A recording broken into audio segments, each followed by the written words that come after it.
Good afternoon. It's 4 o'clock, and I'm handing over to the CEO of SAMA, Dr. Mphothulo. Thank you, Renier. Good afternoon, colleagues. Welcome to the World AIDS Day panel, the day after the World AIDS Day. Colleagues, SAMA has decided on this day, the 2nd of December, as the day to build efforts towards a long-standing campaign against the HIV epidemic. The reason, my esteemed colleague, is that the environment has changed. We at SAMA view the fight against HIV epidemic as challenging post the COVID-19 pandemic. The association recognizes that 3 years into COVID-19, the resource allocation to the HIV/AIDS epidemic has been challenged by the pandemic lockdowns and shifting in priorities in the healthcare sector. Those who have experienced challenges of access saw the gains of the 959595 testing and treatments being difficult to attain. We also know that South Africa has one of the highest HIV/AIDS prevalence in the world. Although the HIV prevalence in the country has plateaued around 13.5%, this is approximately 8.2 million people living with HIV in 2021. For the last 5 years, the number of people living with the HIV continues to increase annually as the population size increases. There has also been an increase in the last 2 years because of lack of access to the ART program. This is related largely to the coronavirus epidemic. The question that, as the association, we've been asking ourselves is how the different sectors of the population have handled the intervention programs during the COVID-19 pandemic. This is why SAMA believes that this year's theme, Equalise, Integrate to End HIV, is essential so that those who are unable to access the ART program during the COVID-19 are integrated back into the treatment regime as previously was the case. I therefore am ever so pleased to introduce to you colleagues, Dr. Zanele Bikicha, who is our SAMA board member, who will be the facilitator of this engagement this afternoon. Dr. Bikicha, if I may hand over to you, please.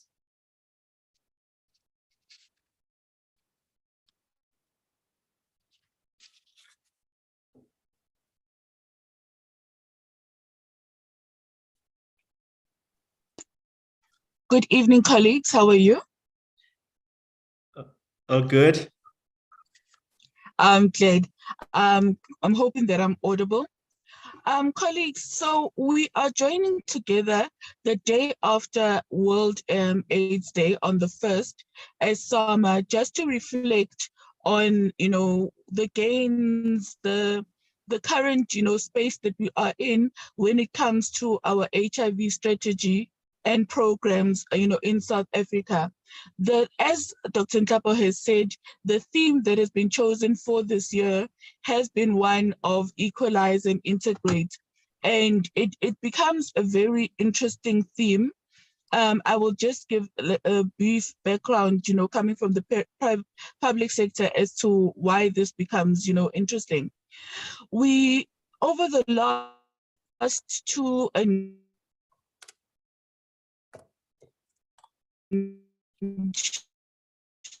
some odd months, and in COVID, the current system and delivery models of the healthcare had to be relooked at. They had to be re-envisioned. We could not necessarily continue delivering services in the same way. And it also shifted priorities. It shifted priorities in terms of budget. It shifted priorities in terms of service provision. Some, most of us who have been in the private sector would know that some things were deemed elective, they were shut down, budgets definitely were reprioritized, where we saw more of the budgets being moved into facilitating, infrastructure that had to do with ICUs, that had to do with ventilation. We saw budget moving more into acute care. We also saw a lot of other changes that we never imagined within the health sector. This was it went as far as policy changes, which were allowing colleagues who were specialists in other fields to then be able to assist, because we know that we then were short of doctors who could then be used to actually participate in the hospitals and the field wards. So HPCSA then had to quickly move around and allow this so that we could use our colleagues in other spaces. We then also had, to re-envision how we consult people, which then brought telemedicine to the fore. And it was then allowing, teleconferencing. We saw that, sharply coming through. We then had to see and say, how do we make it safe? We then had to look at, virtual practices and what is actually needed. So the delivery system became quite different. You will know that national government in the initial phase rolled out the mass screening. So that became the first government response. This was before we actually had the vaccine around. So we went on the mass screening, where suspects were quickly identified, tested, and then isolated, and put into the different wards and taken out of the community. We do know that there obviously were some controversies around that, which surrounded the issues of, patients and their right to care and being, versus public interest. So we had some of those interesting dilemmas come up during that time. We then had to shift gear from the mass screening. We then had to move into now rolling out a national vaccine program. If you have been involved in, vaccination programs, particularly, if you look at IMCI, it's challenging enough just at that level, but we now had to monitor it or implement it at a national level across all age groups. So it became a huge, huge re-engineering of healthcare as we knew it. And it also meant that priorities shifted, resources from human resources to funding was moved. Now, I say that in the light of what did it then mean for what brings us here today, the issue of HIV, AIDS, and TB. It unfortunately then, South Africa, if you do know, we have been acclimated or renowned for having achieved, the WHO's first 90. So as South Africa, we have achieved the WHO's first 90. But I come from Ugu, which is one of the 4 districts in South Africa, which actually was able to achieve the complete 90-90-90 cascade. Now, that was a big achievement, the initial 90 in terms of our treatment goals for HIV management. So which is making sure that you are getting those people tested.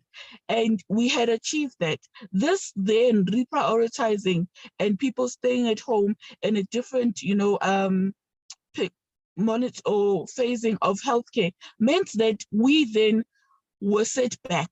The gains that we had made in terms of resources that had been allocated, in terms of, clients that had been brought to care, the achievements it made in viral suppression and things like that, they all then took a step back because we now had people staying at home, we had people scared of hospitals, priority was not on chronic illnesses, so it all took a step back, and we now are at a phase where we have to come back and we have to make sure that we don't lose those gains and that we are able, because we are now meant to be going for 95, 95, 95.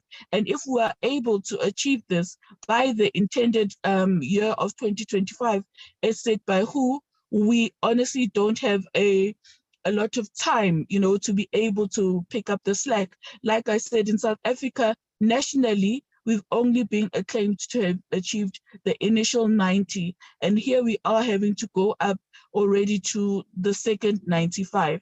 So it then presents that challenge when it comes to the setbacks that we've had. So obviously there's been a lot of things that have been looked at across the spheres.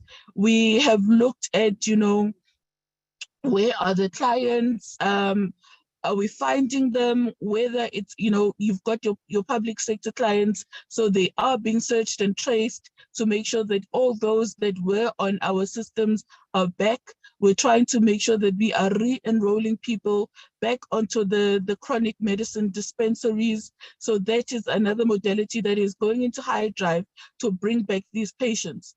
And now with the introduction of TLD, there's also a hyperdrive to make sure that we are getting viral suppression. And we're glad to say that with TLD, we are seeing faster suppression.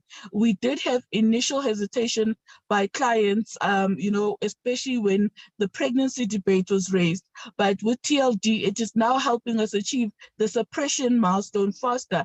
And luckily that has come midst of COVID. Some could actually even argue that TLD might have rescued us from a worse situation had it not been introduced within the time of COVID. Another marker or milestone towards helping us achieve our 95 is now the introduction of PrEP, which has been brought about nationally. So that is another entity that we have on the landscape of HIV treatment in our gear of fighting.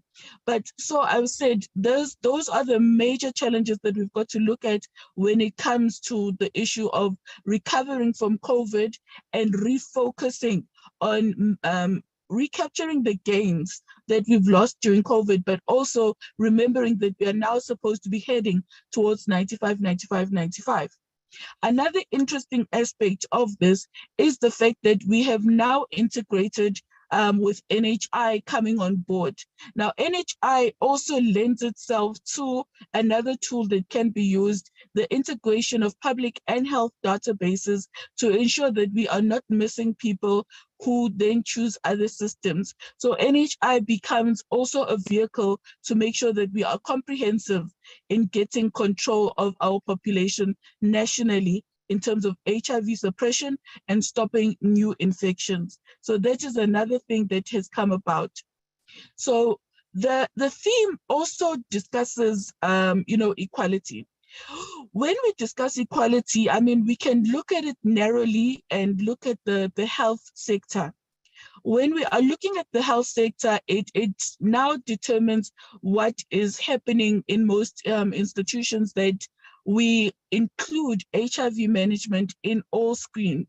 It's integrated in your patient management. We no longer have those olden day modalities where you would have your HIV patients being separated and HIV is seen as one department's issue. It's something that is now done holistically. Patients are fully integrated at all aspects. As you would have seen if you read the strategy and behind the theme this year, it was to make sure that we integrate HIV management along with TB screening and COVID vaccination within our daily practices. So that is actually then what is assisting, because you are able then to catch these people everywhere, and we are eliminating the stigma of saying that this unit or that particular area is designated only for HIV people. Another aspect of the theme for this year is the issue of looking at the social factors and making sure that we are really looking, at creating platforms that enable, full participation of our patients within the healthcare space. So we're looking at issues of the LGBTQI community. We are looking at issues of sex workers. We are looking at issues of, gender-based violence victims. So what is it and what are they facing that becomes a barrier when they are supposed to be accessing treatment and accessing the healthcare space, from resources that they need to be able to do this, to even staff attitudes. So I think the theme it's very integral coming to the end of COVID, but then also looking at the unique challenges that we should actually long have looked at, these other societal issues that make sure that we really ensure equality, when dealing with the issue of HIV and AIDS, and make sure that everybody has the equal access to healthcare when it relates to matters arising from HIV. So I think in brief and summary, that is basically a background to what is, the point and theme of this day, and what I'm hoping is going to shape our discussions. We've got some very interesting speakers lined up today, and they will be taking us through some key points and from very interesting perspectives. So that I'm looking forward to, and I'm sure that our viewers are going to also look forward to, being part of us today as we engage, and hopefully we're going to learn, and we're going to see what we can do as clinicians, to make sure that, one, we are clued up on HIV matters, but also how do we, integrate into the strategies, of HIV policies within South Africa to ensure that as clinicians, we are part of the solution. So thank you. I don't know who we will be starting with, but we've got a very interesting panel of speakers. Maybe if I can just be guided CEO, so I can introduce the first of the speakers. Monday.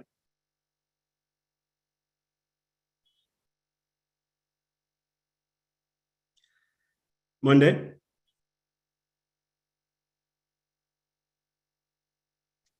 Dr. Busi, first up is Dr. Mphothulo from the Clinician Society.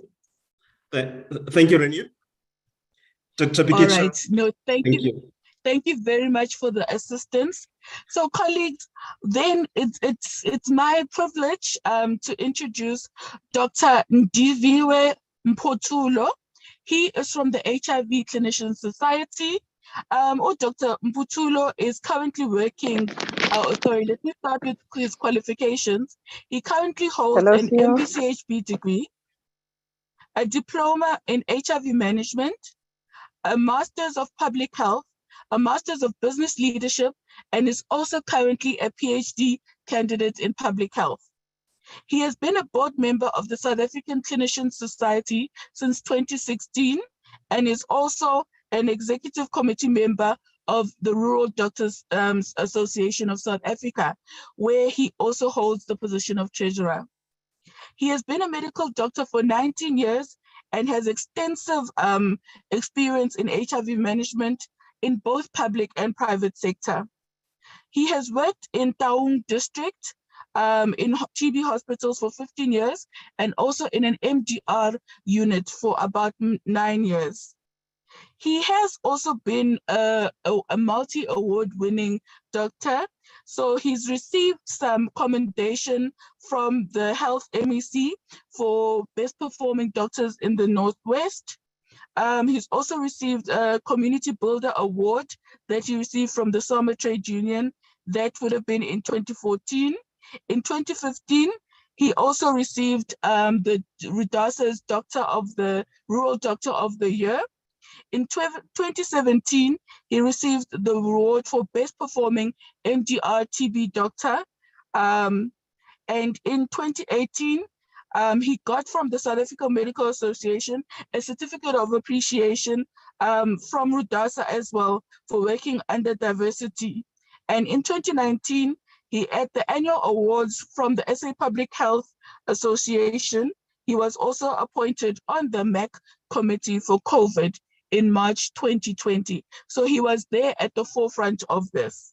So Dr. Ndiviwe Mphothulo from the SA Clinician Society will then be making our first inputs onto what surely is going to be an interesting panel today.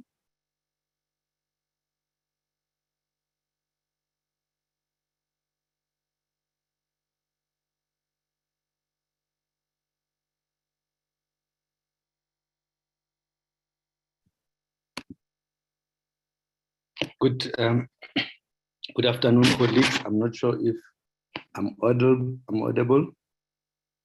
No, we can hear you loud and clear. Thank you. Okay. How do I go back to my first slide? How do I go to the slides? On the slide. Oh, okay, great. Thank you. Thank you very much, Dr. Pikicha, the CEO of SAMA. Good afternoon, colleagues, and thank you to SAMA for inviting us as a society to speak on advances in HIV treatment. As Dr. Pikicha has mentioned, this year's World AIDS theme is Equalise. And I think in the presentation, in the spirit of that theme, we will try as a society to showcase what South Africa has done, of course, with few colleagues as a backbone of the system. What has South Africa been doing, ensuring that we address inequalities that perpetuate the AIDS pandemic, and what has been our efforts in helping to end AIDS. Here's just a brief presentation outline. We'll just be talking about the introduction, what has South Africa achieved in the ART program, what are the lessons that we've learned in rolling out the ART program, some advances, of course not all because the time will not allow. I think we chose the most important advances and speak a little bit about the situation of the guidelines and we conclude. Briefly, colleagues, we know that, sorry for that. Okay, we know that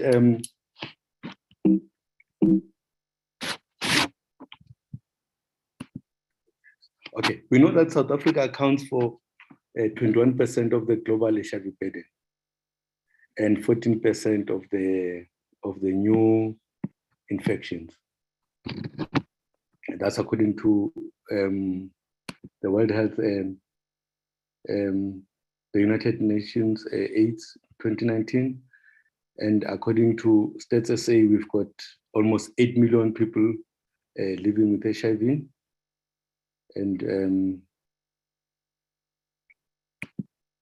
we've got a staggering 5.4 million people on ART, which is the largest program in the world, of course. And also a staggering almost 3 million people who are not on ART, a huge number. So I think our advances have always been trying to improve the quality and safety of drugs, to achieve viral suppression, and ensure that our prevention programs are also prioritized. So what we learned that we need to have some considerations in our ART program. For example, we need to have considerations on the pediatrics. We have consideration on women's health. We must consideration on TB because TB is very common in South Africa. We must have a consideration on hepatitis B, and note that we have got an aging population of people living with HIV. And I think the biggest problem we have will be poverty. We also have interesting development of long-acting antiretrovirals. So just to look at the great leap forward in South African ART programs, I think those colleagues who've been part of the ART program since the early 2000s will remember that immediately when we started with the ART program, we started with the triple therapy. Our triple therapy was the two NRTI, was one NRTI, and or a protease inhibitor. And then as we're rolling out this program, concerns developed in terms of D40 and AZT. We saw that our patients were developing lipoatrophy, which patients were unhappy with, and the relatives of the patients were not happy with. And we also noted that lamivudine does not give any problems. And then as time goes on, we started to replace nevirapine with equivalence. So equivalence came in and replaced the NRTI, which was nevirapine, and also we stopped using protease inhibitors in our first line. Fast forward, we started, patients were so excited, our patients were so excited when they saw that when they received the fixed dose combinations. If you remember, when we started the program in 2004, people will have 3 tablets, 3 separate tablets, and so that was like polypharmacy. So this fixed dose combination brought excitement as patients were taking only 1 tablet. And then later we had tenofovir, which was anti-RTI, replacing the toxic stavudine. Colleagues will remember that in our HIV workshops and conferences, we would have people wearing a banned stavudine. So stavudine was seen as toxic. It had a lot of side effects. We had a lot of patients developing acute abdomen, due to stavudine. But tenofovir came and it replaced the toxic stavudine. And there was introduction of the second NRTI, which was emtricitabine, FTC, which also improved. It was an improved drug. And then, as Dr. Pikisha spoke about the new, I would call it a wonder drug, dolutegravir was introduced recently. So what are the lessons that we've learned? I think the first lesson will be that in our first line regimen of TDF, 30C, the equivalents in the late 2000s, we learned that this regimen was safe in pregnancy, so there was no more a need for nevirapine. If you remember, colleagues, when we started with the RT program, patients had pregnant patients, we didn't start them on equivalents because there was discussion that equivalent causes neural tube defects. But we later learned that no, equivalence is safe in pregnancy. Also, in terms of TB, remember patients on nevirapine, when it comes to TB treatment, when we're diagnosed with TB, we had to stop nevirapine and put another drug because nevirapine reduces the availability of rifampicin. So we learned that this TDF 30C EFV regimen is fine in pregnancy. We no longer had to put equivalents and double the dose of equivalents. We also learned that transitioning to a second line for those patients who failed first line was effective and didn't give us problems. And then by 2012, there were conversations and there were talks that, instead of equivalents, why not replace this equivalents with dolutegravir because it's even cheap. Because at that time, equivalents was showing cracks. Equivalents has got low resistance barrier, there was rising community resistance, but many patients will swear that, no, doc, I'm telling you, I am compliant to treatment, by the way, developing treatment failure. So equivalent was having a lot of people who failed the regimen, and there was a lot of CNS side effects, people with depression or people had suicidal ideation, wouldn't take equivalent. So there were talks around 2012 that equivalence is not good anymore. This regimen is not good anymore.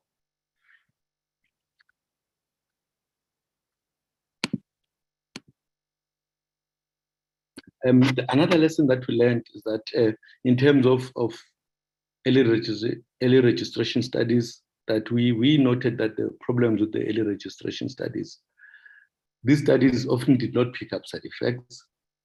For example, those studies which tested D40, they did not pick up that it causes lipoatrophy, and early lipoatrophy, whereas implementation studies did. And then we also picked up that AZT causes lipoatrophy, which was a late signal in these patients. But our early registration studies did not pick up those things, and patients were unhappy with these D40 and AZT lipoatrophy side effects. We also learned that from these registration studies, at times they exaggerate side effects. Colleagues will remember that when equivalent started to be rolled out, there was a fear that it causes neural tube defects. So it was not given in pregnant women or women of childbearing age, But when we rolled it out in practice, we didn't see any of those symptoms. And for example, TDF, the government was reluctant to put it to start rolling out TDF because there were fears of renal failure, But actually, when we rolled it out, we didn't see this problem of renal failure. So also, dolutegravir, we're told that it causes hepatitis, it causes insomnia, it causes ARIS, and those issues turned out not to be very serious as picked up in early registration studies. So we then thought that, these studies should not be done in populations where HIV is not common. We should do these studies in communities that have high rates of HIV. For example, these studies were treating women as an afterthought, Pediatric programs were not catered for, and these programs should anticipate that communities differ. So there was a call that these studies should be done in communities that have HIV, high HIV burden.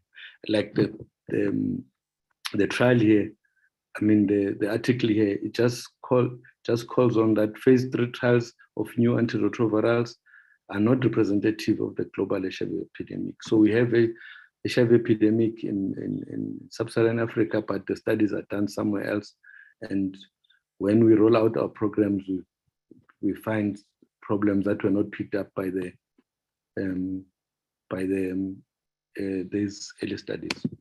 I think lesson 4 is that we started to talk about maybe the next better drug may not be an oral agent,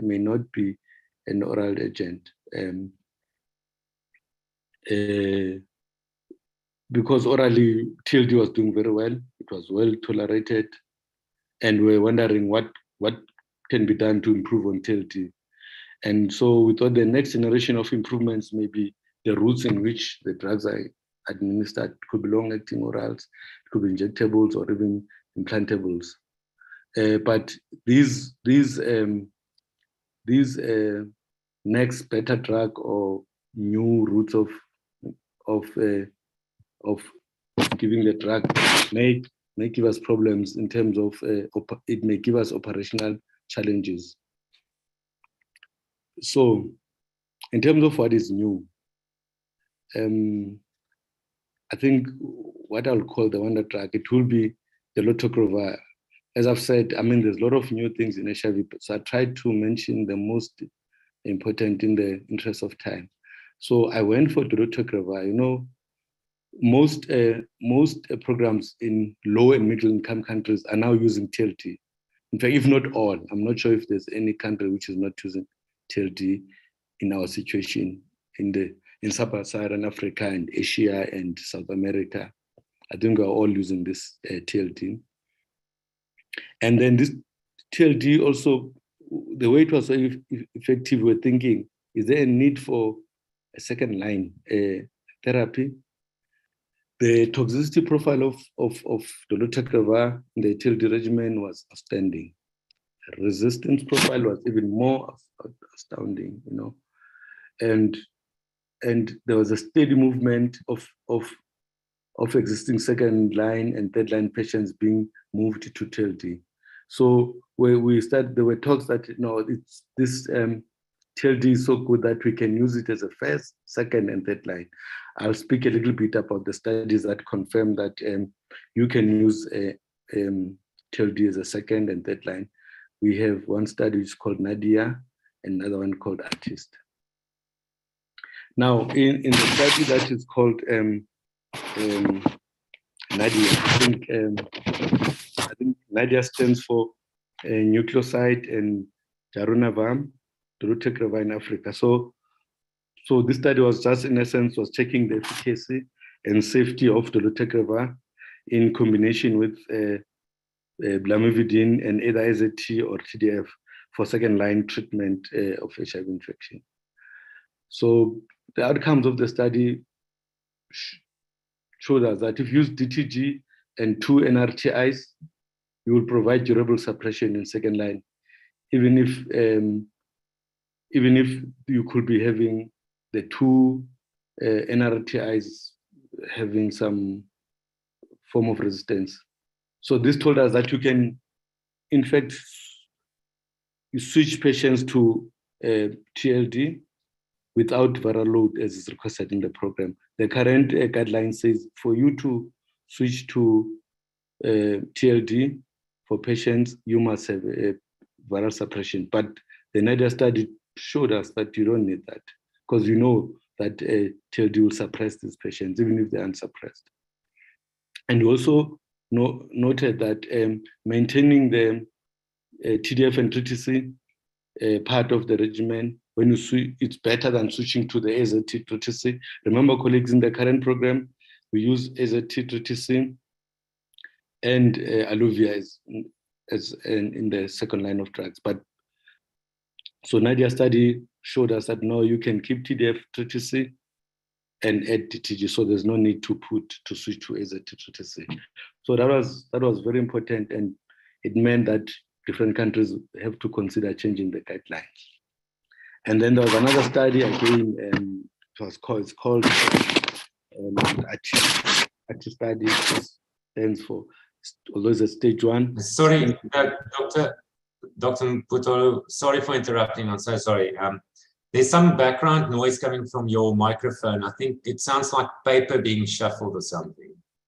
Oh, apologies for that. I'm making noise. Thank you. Okay, so ATIS really stands for antiretroviral therapy in second line. That's what it means. So it was also a study. The rationale of the study was that we wanted to know that if you recycle TLD, can you provide an effective suppression in the second line? So ATIS showed us that 85% of the patients that are switched to the second line achieve virological suppression. And in those patients who were not suppressed, most had low-level viremia. So there was only one case which had high-level dolutegravir resistance amongst the 4 patients who had developed resistance. This then told us that dolutegravir resistance is not an issue. It's not an issue in TLD as a second line. So then this changes the game completely, and has to change the guidelines. And these colleagues, these are what we then did as a society in May this year. Remember, the government was saying for you to switch people from the previous regimen, TE or TLE or nevirapine-based regimen, you needed to do viral load and ensure that the patients have a suppressed viral load. But after these 2 studies, Nadia and ATIS, we recommended that you can switch patients to TLD without checking the viral load. And in terms of patients who are on second line, that will be your mostly AZT, 3TC, and Aluvia. We then said patients who are on any 2 NRTIs plus Aluvia or Atenolol, we have a viral load of less than 50, can be switched to TLD. So we were saying those patients on second line, you can switch them to TLD, But patients who are on the second line, the current second line regimen, but their viral loads are high, we are not sure that you can switch them. So we recommended that you continue with to manage them as per the current guidelines, which says you must ensure adherence, and if you confirm adherence, then you can take bloods for resistance testing, and then send the profile of the patient to the deadline committee. What is also new, colleagues, which is interesting, is PrEP and PEP, and I find that most of us we've been making mistakes in prescribing this, especially the PEP part. In PrEP, in terms of PrEP, studies have shown that TDF and emtricitabine are quite safe and efficacious.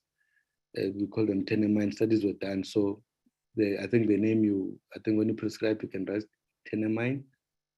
We just need to improve the uptake of the drug from our fellow South Africans, because the uptake is not good. If we have about 200,000 people per year who get new HIV infections, and most of those people are teenagers, are young girls. So we just need to improve the uptake. So it's very efficacious. So that's our PrEP. And in 2020, then we had to broaden the eligible groups. Remember, for you to get PrEP some years ago, you have to convince the nurse at the clinic why you really need PrEP. You need to bring your partner who's HIV positive. You need to confirm that your your partner is HIV positive, is taking on ARVs. So that made many people not to come. There was just too many admin in patients getting PrEP. But now we then lobbied that let this be eligible for many groups, so that you get PrEP the same day. You get it on demand. When you request it, no one should ask you a lot of questions. We make it easy for for men having sex with men and for transgender women to access a PrEP. So those are the changes in terms of PrEP. And I think also in PrEP, where we see, I think most of us colleagues, that's why I think when we started to practice the PrEP, we used to, even at hospitals when we had needle pricks and stuff, we used to use an AZT-TTC combination, which is a Lamzit. But studies have shown that some patients developed is not very effective.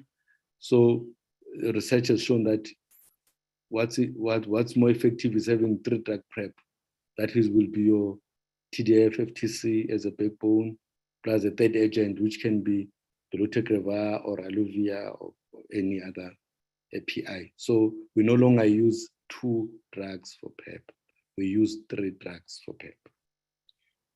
And I think the best one is TLD, because it's just we have it in our practices. It's there in the clinics, it's there in the hospitals. Even if you're on call, you prick yourself.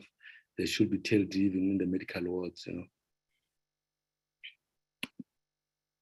And another interesting new development will be your long-acting injectables. We know about the current oral ART program that we need high dose. These drugs can be toxic. It's a large burden of pills. Use oral options only that need consistent adherence. For you to maintain suppression. As such, there's been ongoing efforts to improve available therapies and deliveries other than oral way of delivering our ART program. And came very interesting drug, the long-acting ARVs formulations, which were approved in the USA by FDA in December last year. They were approved last year.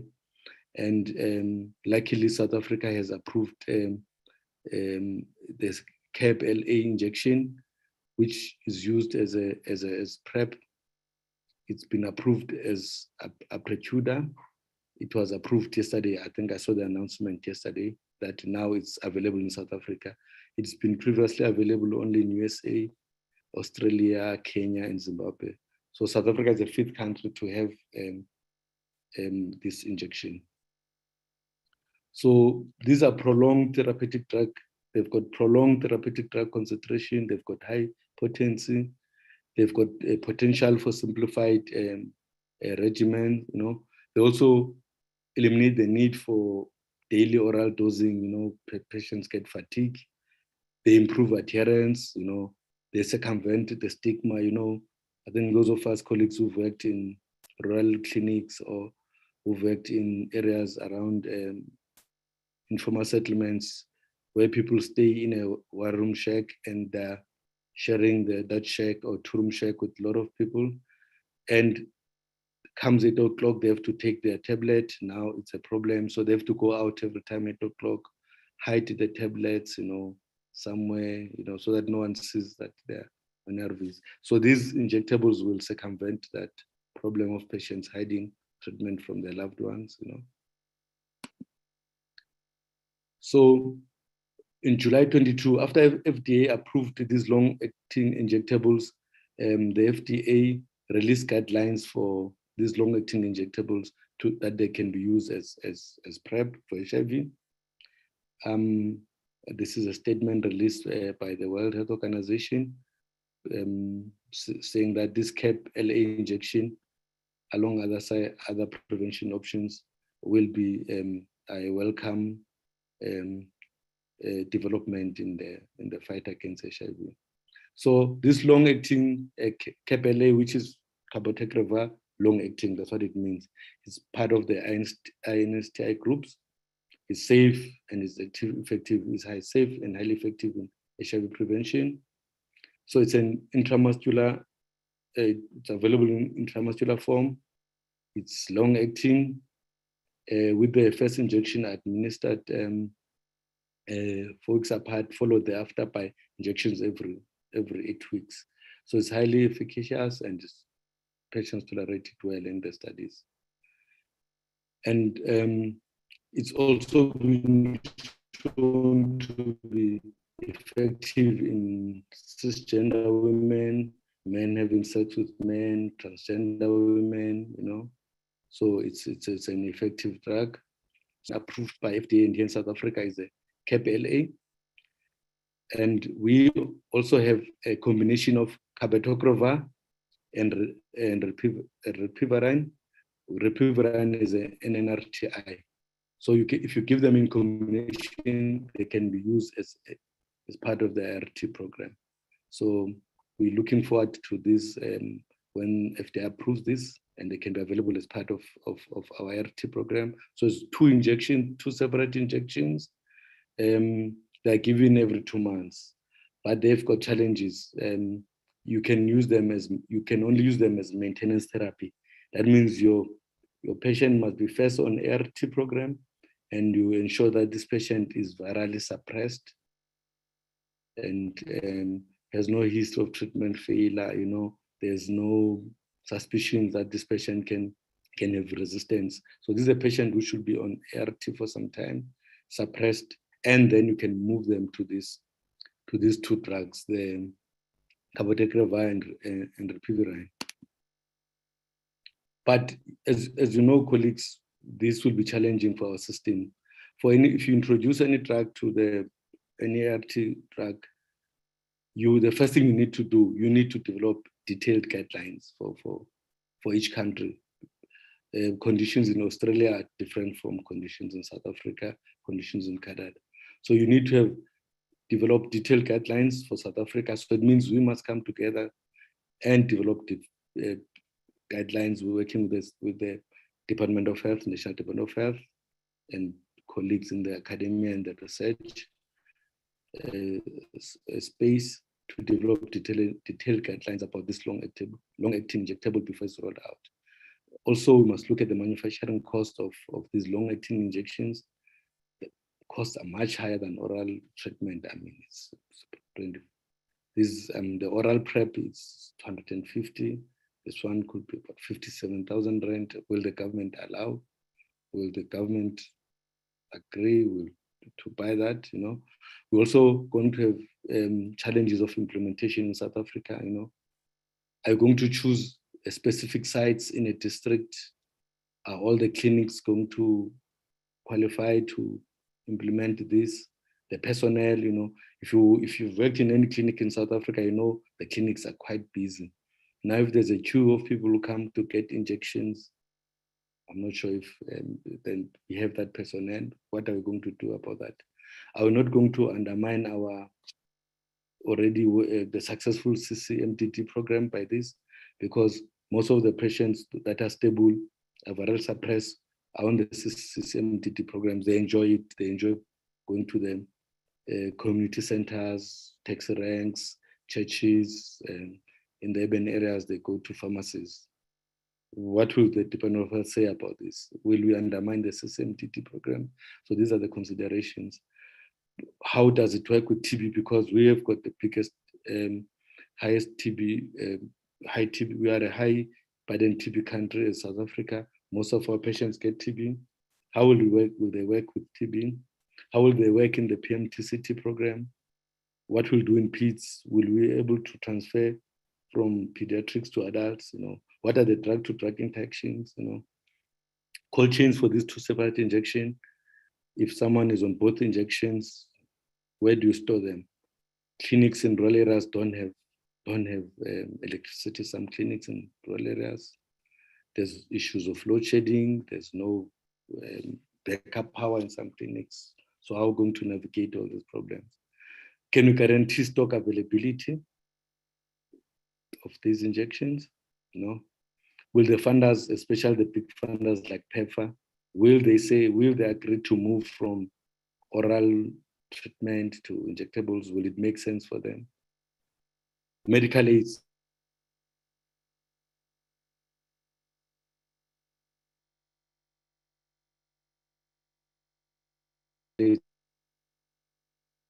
Can be quite problematic. Will they agree? Will they agree? So those are the problems I think we are going to deal with, colleagues, in terms of rolling out these long-acting injectables. And also, what is new, I think, is the key populations. I think Dr. Pikisha spoke about them. Key population will define them as defined groups who, due to high specific risk behavior, have got increased risk of HIV, irrespective of the epidemic type or local context.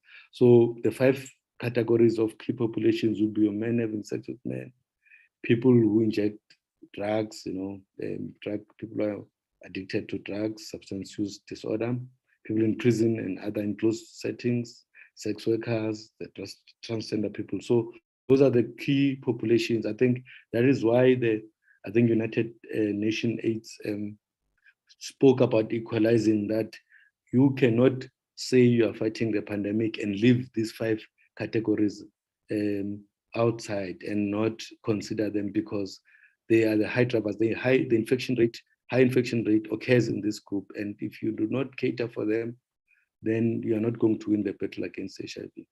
So HIV is substantially higher in this population. They are greater than 50% of new infections. So if you've got 200,000 new infections in South Africa, 100,000 of these infections are happening in prisons, in men having sex with men, in people inject themselves, in sex workers.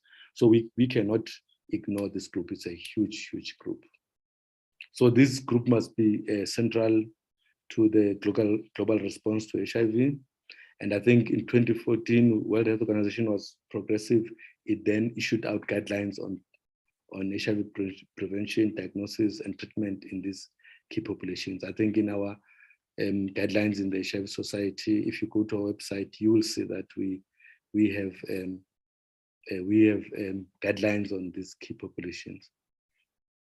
And the principles that with this population, it's you must protect their human rights. It must be easy for them to access quality care. You must be respectful to them. They must have acceptable service. You must give them accurate health and treatment information and integrate the service. And I think just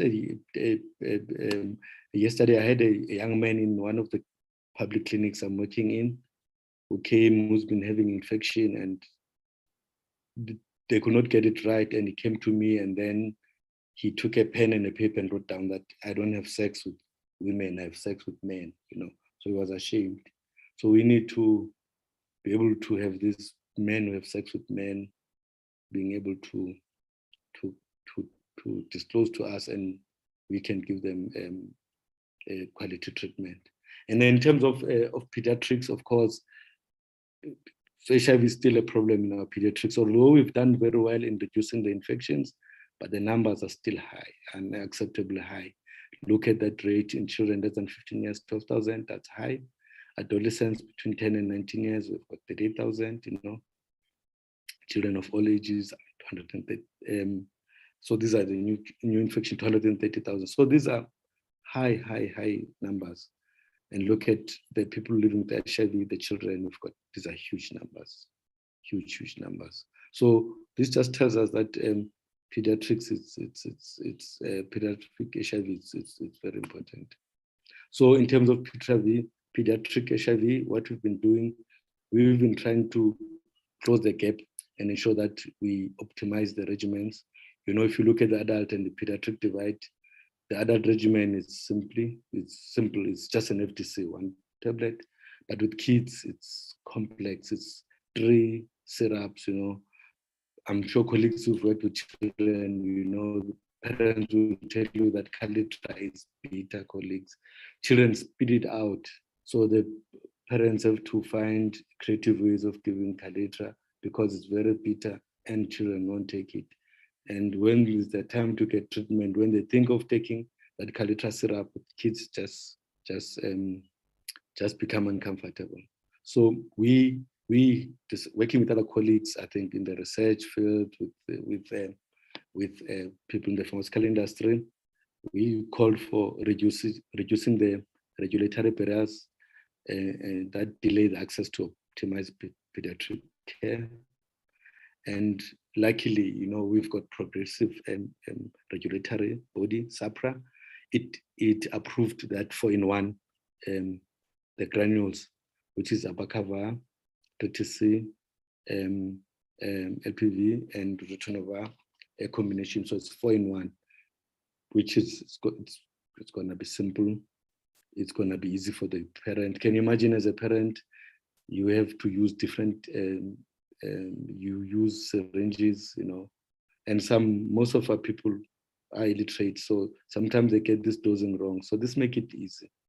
And also, SAPRA approved in June 2022, approved the dolutegravir, the 10 milligram tablets.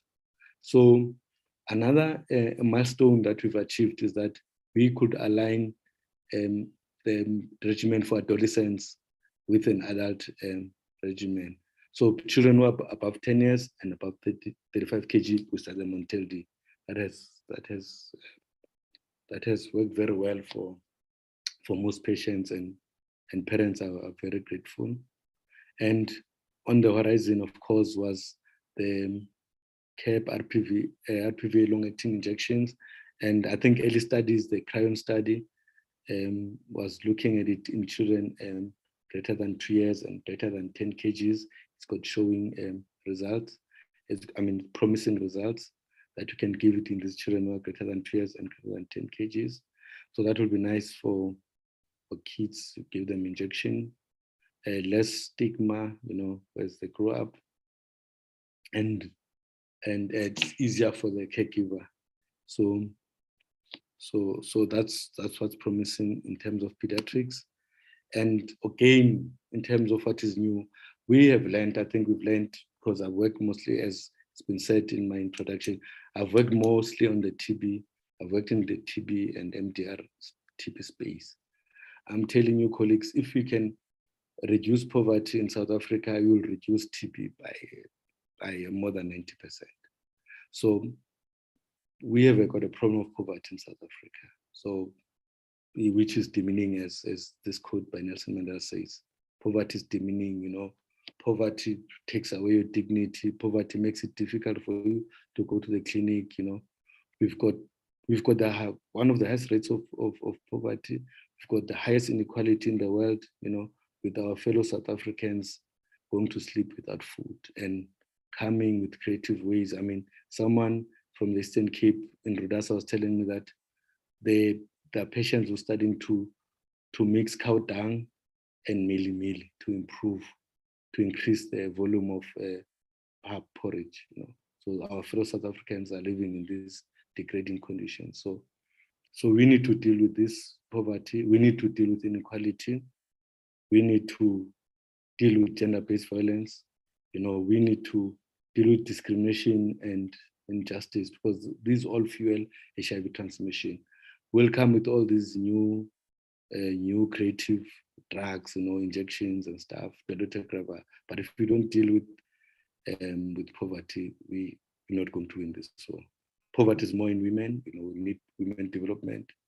there's skewed power relations with men being employed more than women, and women cannot negotiate safe sex, with men who are employed, We discriminate against people who we perceive to be different from us, especially key populations. I mean, these young men, like this patient of mine was afraid to tell the nurses that he has sex with men, So we've got the high levels of GBV, we kill kids, we kill women, So I was just thinking when I was doing this slide, rather than complaining about the causative problems, we need to come with solutions in terms of TB and HIV.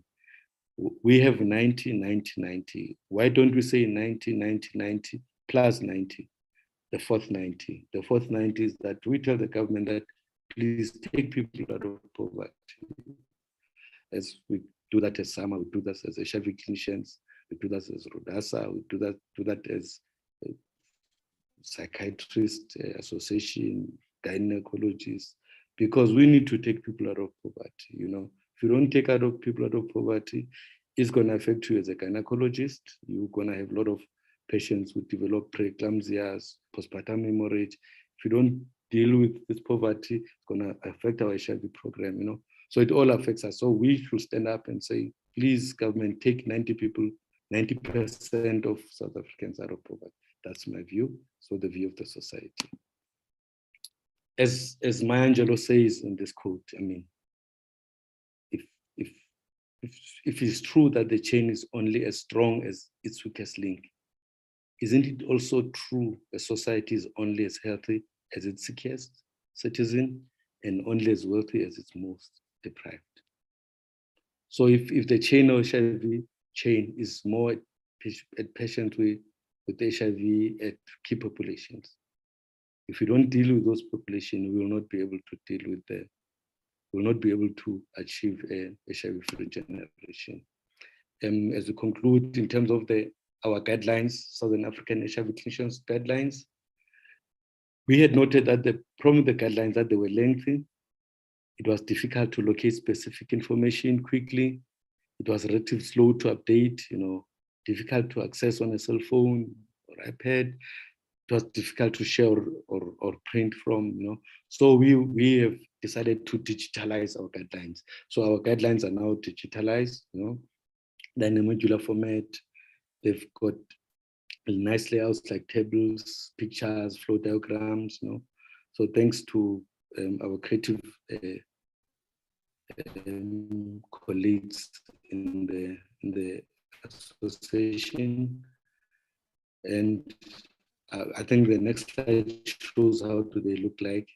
And we are going to be January, and we are available to present the new guidelines to SAMA. They can invite us, you can invite us and present the new guidelines. They'll be available in January. And this is how they look like. If you go to our website, you'll just under resources, you'll see digitalized guidelines for ARV therapy in adults, for example. You just click there, you'll see any topic that you want. If you've got problems with CD4 count issues, problems with TB, it's in a modular format, so you'll quickly be able to get what you're looking for quickly. In conclusion, colleagues, the South African HIV treatment program has made major advances. We have reduced deaths from 2010 from around about 210,000 to last year to about 85,000. We've got safer drugs, we've got FDC, we've got drugs that suppress the viral load for a long time. Now we've got injectables, but we've got still a high number of new infections. And we've got about 3 million fellow South Africans who are HIV positive, they're not on treatment.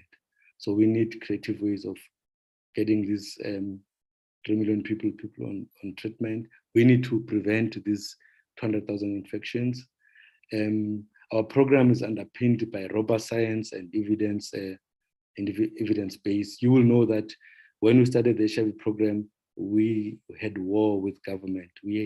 Our colleagues were arrested for giving out ARVs. Treatment action campaign had to go to court, to have the ARVs rolled out. So we from far.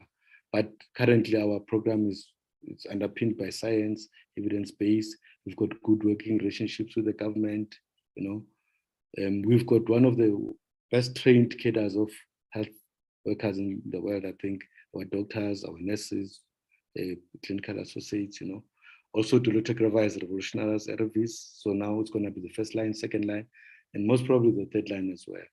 We're also entering an era of long-acting injections. And I think for breakthrough, we should look beyond ARVs. We should look at doing less harm, connecting with our patients, providing HIV in a way that is not harmful to our patient, that is underpinned by principles of Ubuntu. We need to engage in social mobilization, like in the clinic I was working in today in Joburg South.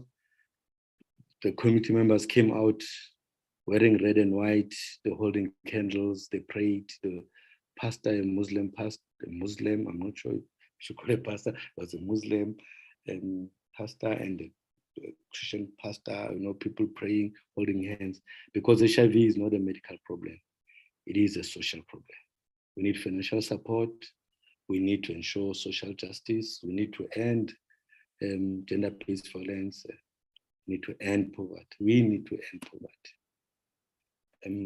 Acknowledgements from my colleagues from the Guidelines Committee, Prof. Francis Ventaus, our former president, our head of pediatrics, Dr.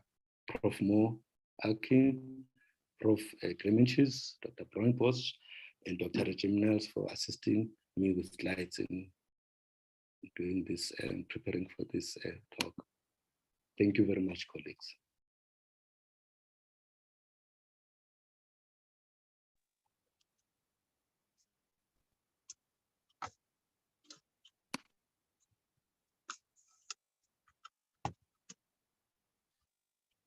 Okay, thank you. Thank you very much. I'm checking our Q&A. We do have 3 questions that have been put there. We have from Dr. Ngobesi, who is asking about the sustainability of the long-acting given the cost in South Africa. We then also have Dr. Ayanda Tupu, who is saying, how soon do you think that we will see an HIV vaccine?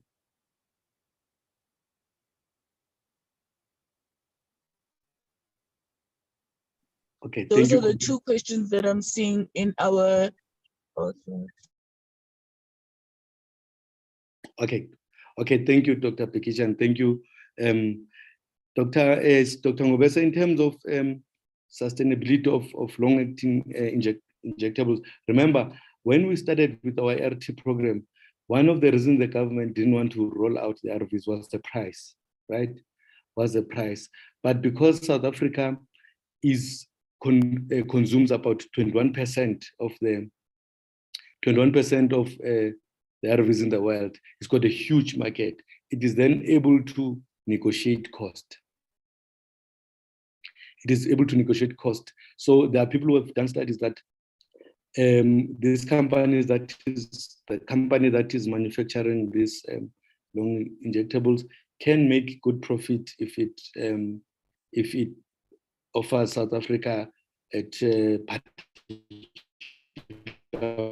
price. They've come up with a system of more people on the injectables. So the more the people on the injection, the more the people on injectables, and the demand is high and sustainable, it means these companies will then reduce the price. So we may have a price that is lesser than USA because we've got higher demand.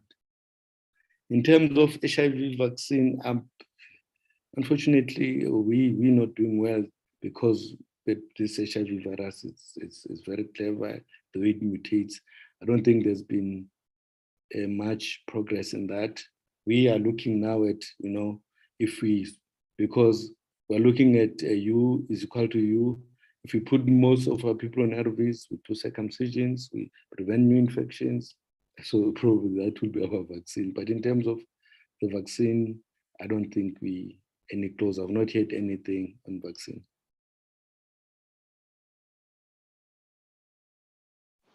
Thank you. Okay. All right. No, thank you very much. I think it is very interesting, the issue that you raised about us, the issue that you've raised about us being one of the higher market buyers, and it then would mean that we'd get it at a cheaper level.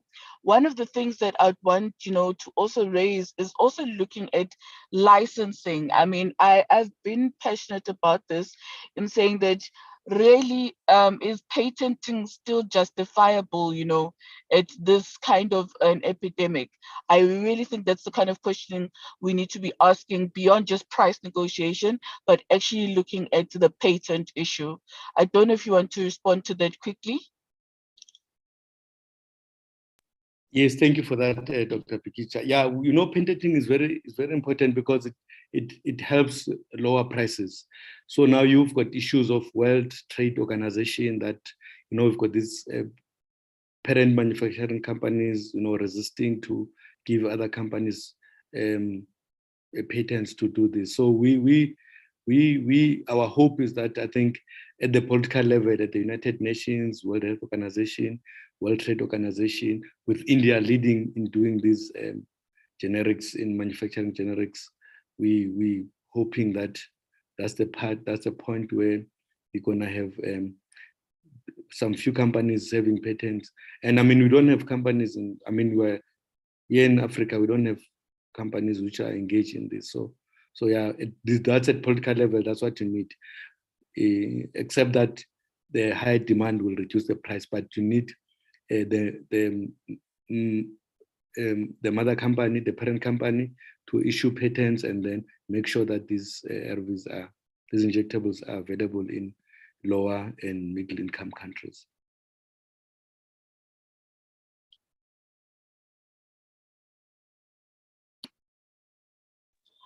Okay. Thank you very much, Dr. Mphothulo. I think your talk, it's opened us up. Your talk has opened us up to a lot of exciting things on the horizon, and I think with the private sector, they also have seen the advances that TLD will make in the management, of the management of patients in terms of viral loads and all of that. It actually will assist in reducing costs as well. You know how we're doing these, and we've got repeat tests and things like that.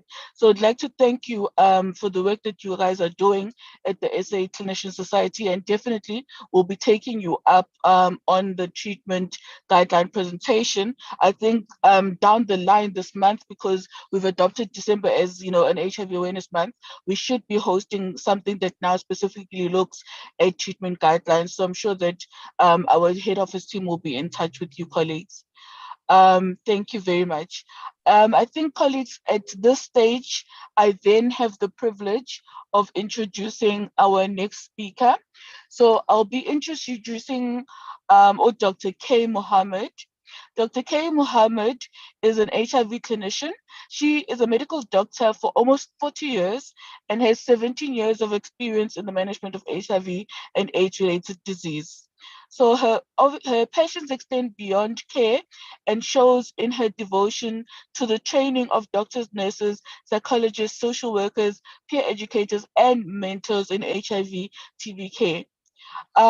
She also is the lead consult in Garden City Clinic, where she takes professional pride in ensuring that clinical protocols so that all patients in the network receive the best care with minimal complications and rates of infection as well.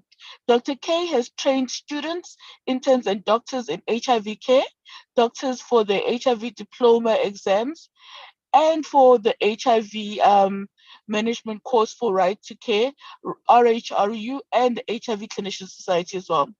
She also trains nurses for the NDOH in an online ARV rollout program, and she continues to support the program in complex case management. She's managed adolescent clinics seeing here IPT. So for those that know, it's your preventative therapy for TB. And she also continues to train doctors and social workers and counselors and peer educators and psychologists for pharmaceutical companies and corporates as well as the NGOH.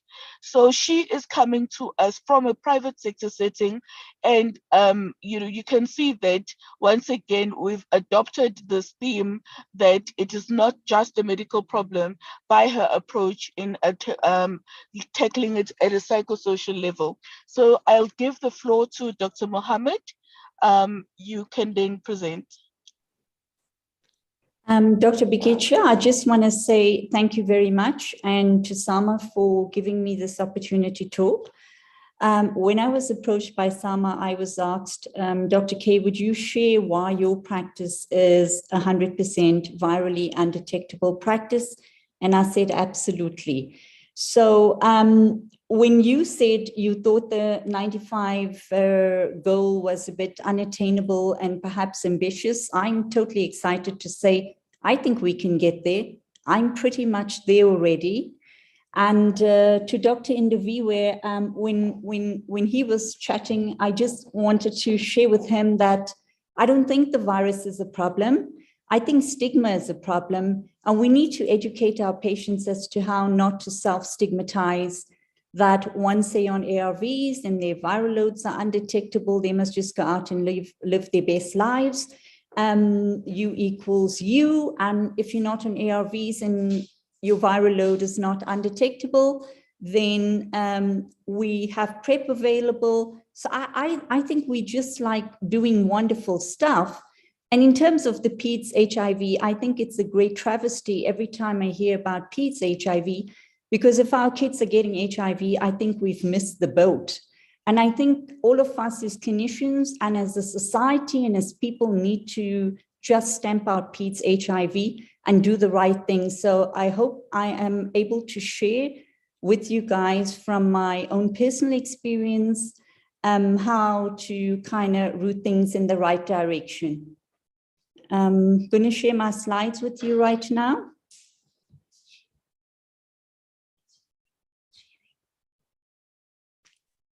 We can see your slides.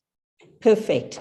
So the thing about having a 100% virally undetectable practice is, to me, very, very, very straightforward. There's an interplay of two potential players. The first is the clinician. And I think the clinician plays about 80% of the role of ensuring that that viral load remains undetectable. And it's quite straightforward. You want a clinician who's totally knowledgeable. And when I mean knowledgeable, I mean he must know his ARVs, he must know HIV, he must not be able to pass judgment, because you cannot pass judgment on other people unless you've walked in their shoes. And I don't think anyone has the right to pass judgment on other people. That's not our role in life. We need to share the burden. We need to lighten the burden. We need to grow and be wonderful people. And once you're knowledgeable, you'll find you become very confident in your use of ARVs, in what you share with your patients. You just become a different human being. You become very caring, you're confident, you're forward thinking, you have a very positive attitude to life. But having said all of this, you have to be very solid in the way you move forward with your knowledge to be able to pass this down. So you need to keep very up to date. And I'm going to try and help clinicians who are listening in today as to, in a very quick way, how to upscale themselves and to know what's what. And while I'm here, I'm also going to have to ask you to please take note that I'm quite happy to share my WhatsApp number with any colleague who is stuck and wants information and help. As long as you WhatsApp me, I should WhatsApp you pretty soon back. So I think the clinician plays such an empiric role there, whether it's a doctor clinician or it's a nurse clinician. In fact, I have the utmost respect for nurse clinicians, because in the rollout of NIMART, I was responsible for the rollout, and to date, I mean, I every time I get a phone call from a nurse clinician, I get so excited because I know how pertinent the question will be and how keen they are to do the right stuff. So what I say to people is that you have to be able to say to the patients, I will give you the best meds and I will make sure that they work for you.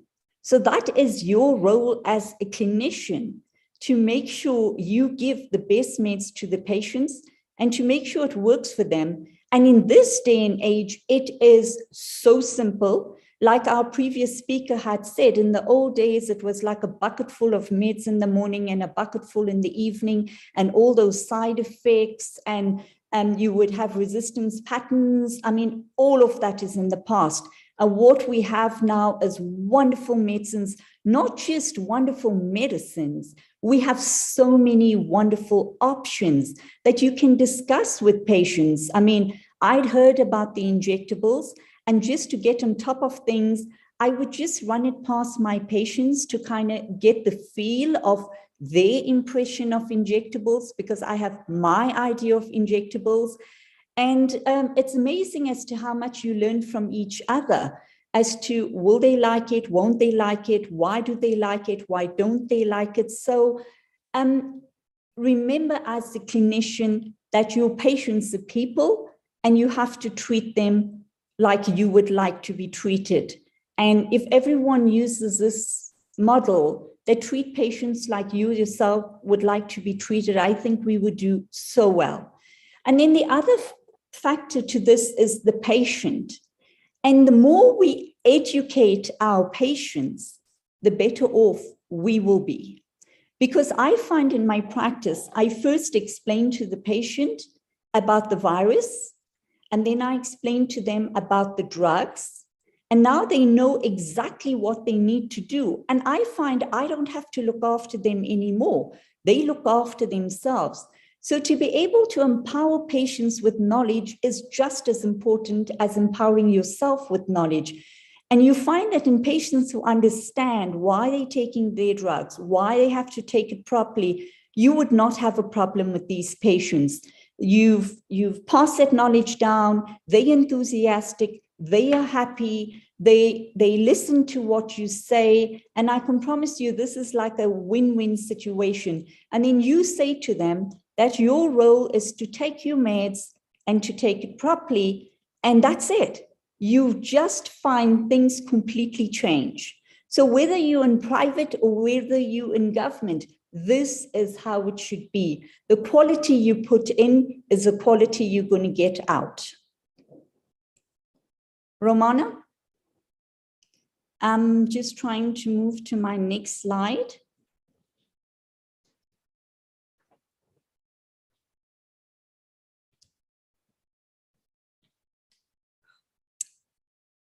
Just give me a moment. Thank you.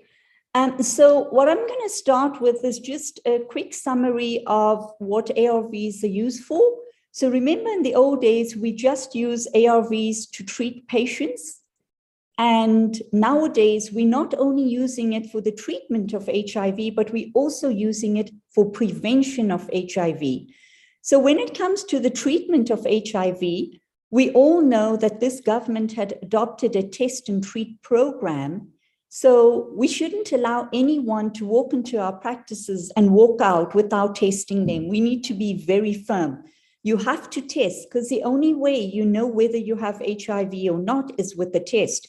Not whether you get sick, not whether you're fat, not whether you're thin, not for any, you just walk in, test, and that's the best way to know if you have HIV or not. And once you test positive, you then go on to ARVs. There is nothing to think about. This is not about whether you understand it, whether you need to discuss it. HIV equals ARVs. You have a problem with the virus, we give you ARVs, the virus no more exists. We've sorted the virus out. And once we've got patients onto ARVs, then the next step is to make sure that all patients are virally undetectable. And if patients are virally undetectable, means that the CD4 count in the immune system will sort itself out. but we need to let patients understand there's no stop-start of ARVs. It's treatment for the rest of your life. Adherence is 100% essential. And there is no reason in this age for patients not to be 100% virally undetectable, because we're giving them one drug once a day. The drugs have no side effects and no toxicity profiles. So I don't see what the problem is. You get up in the morning, you go to the bathroom, you take your meds, and you're done for the day. You don't even have to think about it. You are sorted for the rest of your life. So this is where we're at. And now to think that not only do we have these wonderful drugs, but we're having better options and newer options that we can now offer to our patients, like injectables, is just a wonderful thing for an HIV clinician, leave alone for the greater population out there. And then for the patients who test HIV negative, we have HIV prevention treatment that we call PrEP. And PrEP is what we give to HIV negative people for them to continue to remain HIV negative. And we also have PEP, and I will discuss PrEP and PEP later on. So the whole idea about our success lies in how we're able to zap the virus in the HIV replication cycle. So we have different classes of drugs, and depending on where the virus works is how we zap the virus. So we have three big groups of classes of where we zap the virus. And the one big group is what we call the reverse transcriptase inhibitors. And the reverse transcriptase inhibitors block the viral DNA from becoming a double-stranded the viral RNA from becoming a double-stranded viral DNA. So that's one big class. The next class is the integrase inhibitor. And the big buzzword around ARVs right now in terms of you can take one tablet, dolutegravir in this, dolutegravir fits in this class of integrase inhibitors that prevents the integration of the viral DNA into the host DNA. So this has totally revolutionized HIV care. I will show you a slide later on as to how potent the integrase inhibitor dolutegravir is, and it's just changed the face of ARVs completely. And then we have the protease inhibitors that are needed for the maturation of the virus, also super potent drugs.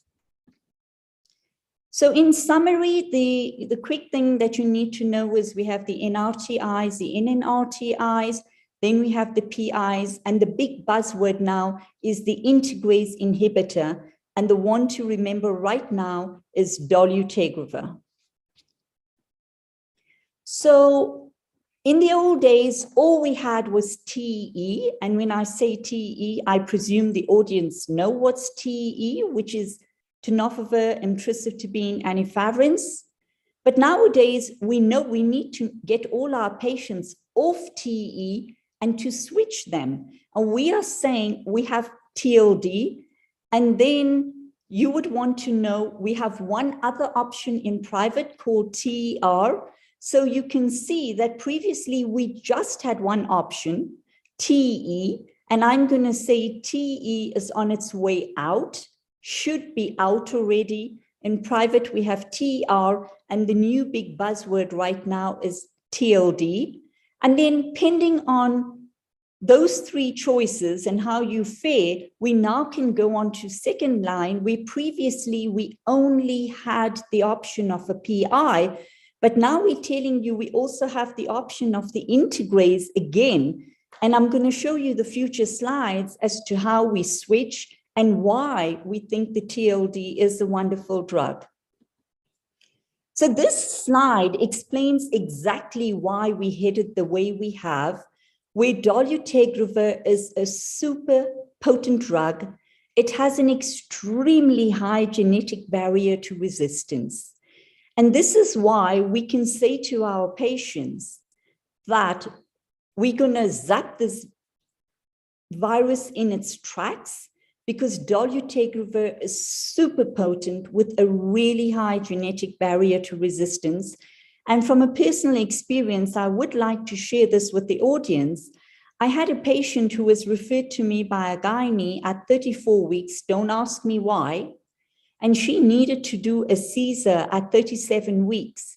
So the patient was started on TLD, but before the Caesar was done at 37 weeks, this is 3 weeks later, the viral load was redone and the viral load was undetectable. So I can say from firsthand experience that the dolutegravir component will smash the virus to bits.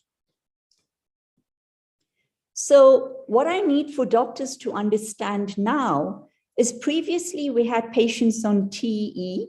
We need to switch all our patients off TEE, aside from the fact that TEE was a difficult drug to take because of the efavirenz side effects that made patients drowsy, dizzy, fatigued, have bad dreams, have memory loss, gave you drug reactions, gave you liver toxicity. You could lose the efavirenz with one mutation. We need to drop the TEE and switch all our patients to TLD. So if you still have patients on TE, you need to do that immediate switch to TLD. And when you're doing that switch, remember you don't need a viral load. So even if the patient has a detectable viral load and they're in regimen 1, switch. You're switching to a much safer, less side effect, extremely potent drug. So just in regimen 1, do the switch. So for now, I'm going to say that is regimen 1. And then what Nadia has also told us, that if you have patients on regimen 2, where they were on a PI previously, if that viral load is undetectable, we can switch to TLD and we don't need to do a resistance test. But please take note that regimen 1 is going from TE to TLD with no viral load, whereas regimen 2 is going from a PI to TLD, but we have to have an undetectable viral load. So what this is telling us, in short, is that dolutegravir is an extremely effective drug. And right now, I just want to say a few things on PEP and PrEP, because I have tons and tons of doctors and nurses more doctors than nurses who don't really understand the difference between PEP and PrEP. If anything, I think patients understand the difference between PEP and PrEP proper. So PEP is what we give to patients who've had a recent exposure. So whether that is a burst condom, unprotected sex, a needle stick injury, a rape, that is PEP.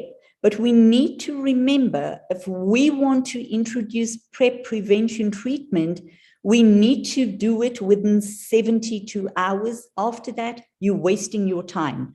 So remember to keep rapid kits in your rooms, because you don't want to waste a day with an ELISA. So if you do a rapid in the rooms, you will get the result within 5 or 10 minutes. So PEP needs immediate action. And if you have a patient who needs PEP, it's TLD for 1 month. And then remember, at the end of 1 month, you need to retest that patient. And then once you've given that patient PEP, after a month, remember to introduce PrEP to patients, because a lot of people who need and ask for PEP are the kind of people who would benefit from PrEP.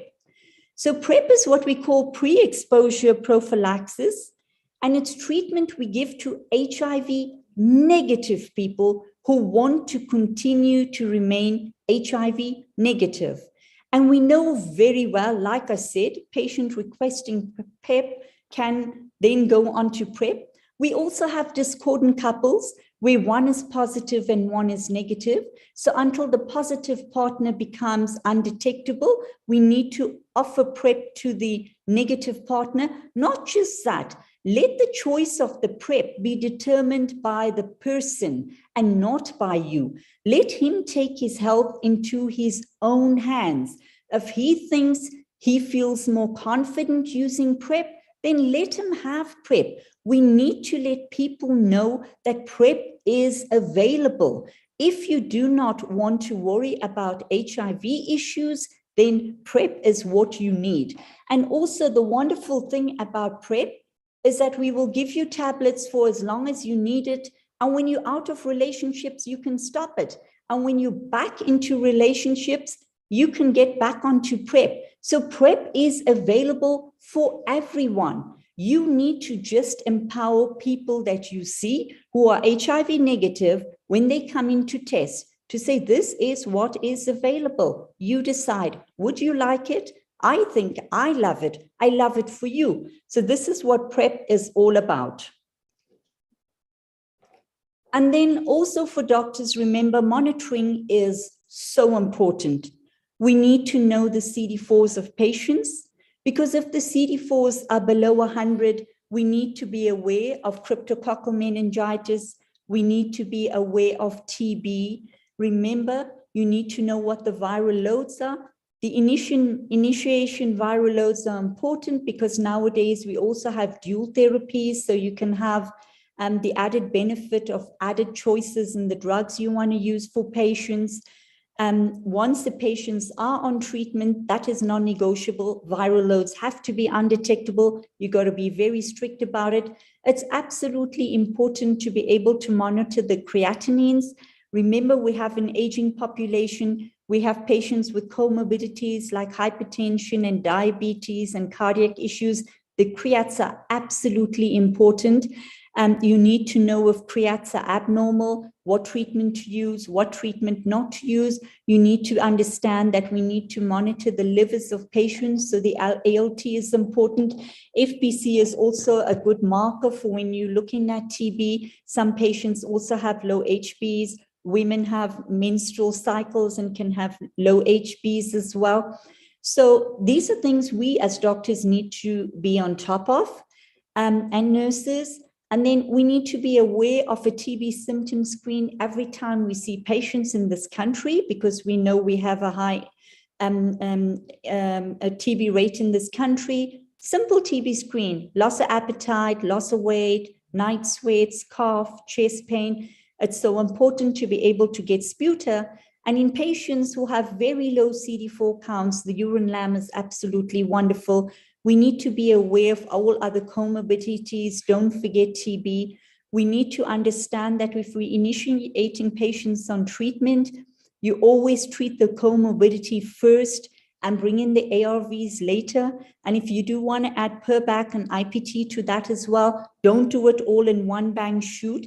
Bring it in a little bit at a time, because if you have a side effect, to tease it out would be a problem. Remember, weight in patients is so important. It's an index of well-being. Also, our big, wonderful TLD drug, no one is talking about it right now, does cause weight gain in women. So it's absolutely important to be aware of weights. And because I'm a woman, I think I take extra note of this. And I ask all my patients who are on TLD, are you happy on it? Are you happy with the weight you're on? Because it does cause weight gain, and we women don't want to put on weight because we need to look good. So do be aware that weight is the story. Adherence is so important. Like I say, we have an aging population, and mental well-being is so important. Now, the other day I did a talk for someone on the 4th, 90th. It wasn't about poverty, but it was about remembering this is not about the virus. This is about the patient, because we've gone past the virus. We've gone past the viral loads. This is about well-being. Are you okay? Are your kids okay? Is your job okay? Are your comorbidities sorted out? So mental well-being is so important. And like I say, I just want to add to this, don't forget pap smears in women. Don't forget circumcisions in men. And most importantly, remember, patients are people, and treat patients like you would want to be treated. Invest in people. That would be the best investment we could ever have. To educate people is for life. So for patients, what I say to them, Every time you see me, you need to know your meds by their names. You're not going to tell me I'm on a pink tablet. I need to know I'm on a TLD, and preferably if you can tell me what TLD.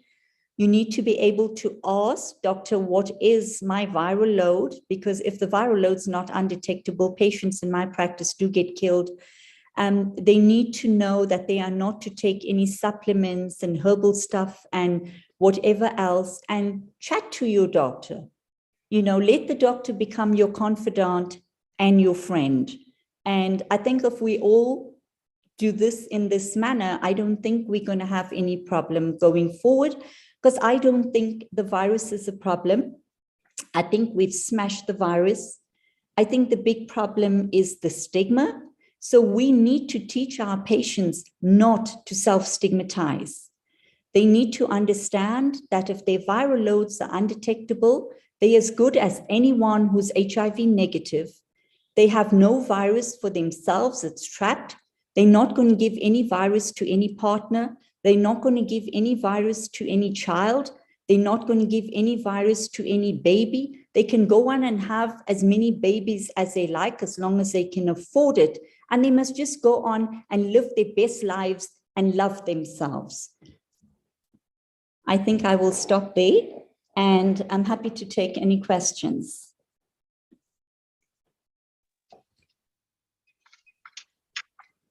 Thank you very much, Dr. Mohammed, for that.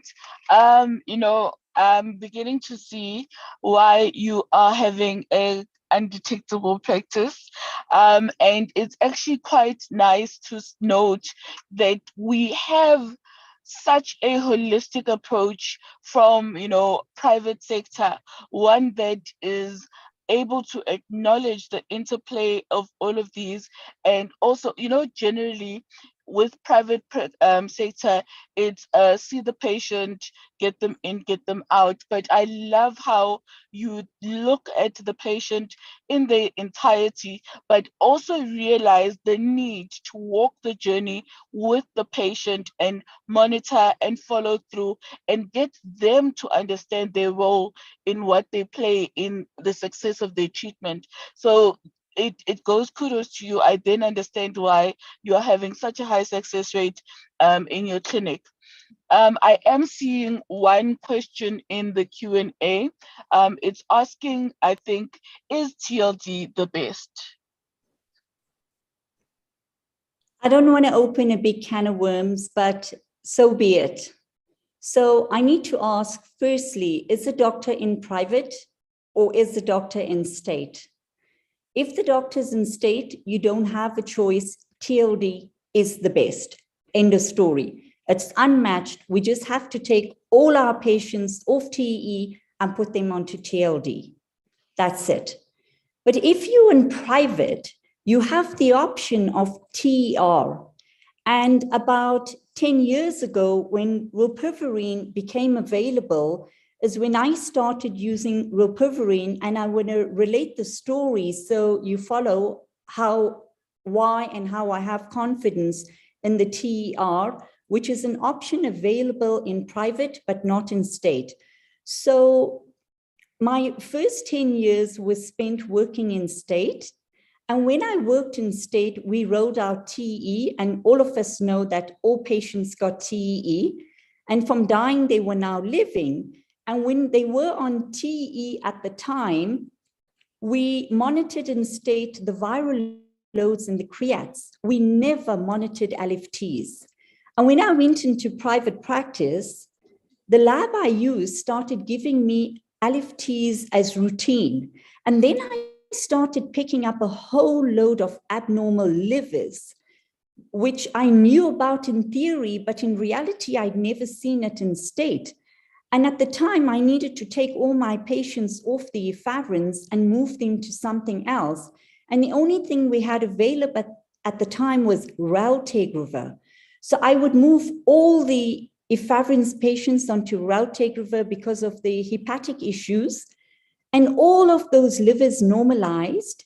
And then when the dolutegravir became available, now this was way before state started rolling out the TLD, I've replaced all my raltegravers with dolutegravers, and I can't even tell you how the livers were wonderful. But then already I started noticing my patients complaining of weight gain. So from that time, I was already aware that weight gain is a problem with TLD. So when rilpivirine became available, I kind of switched all my patients who were either on TE or on TLD, but were virally undetectable to TER, which is only available in the private sector. I've never had a problem with TER with weight gain, I have to admit. So in private, we have that added option. And like I say, in my practice, it's not just about the viral loads now, it's about looking like models. So my patients are just coming there to model as well.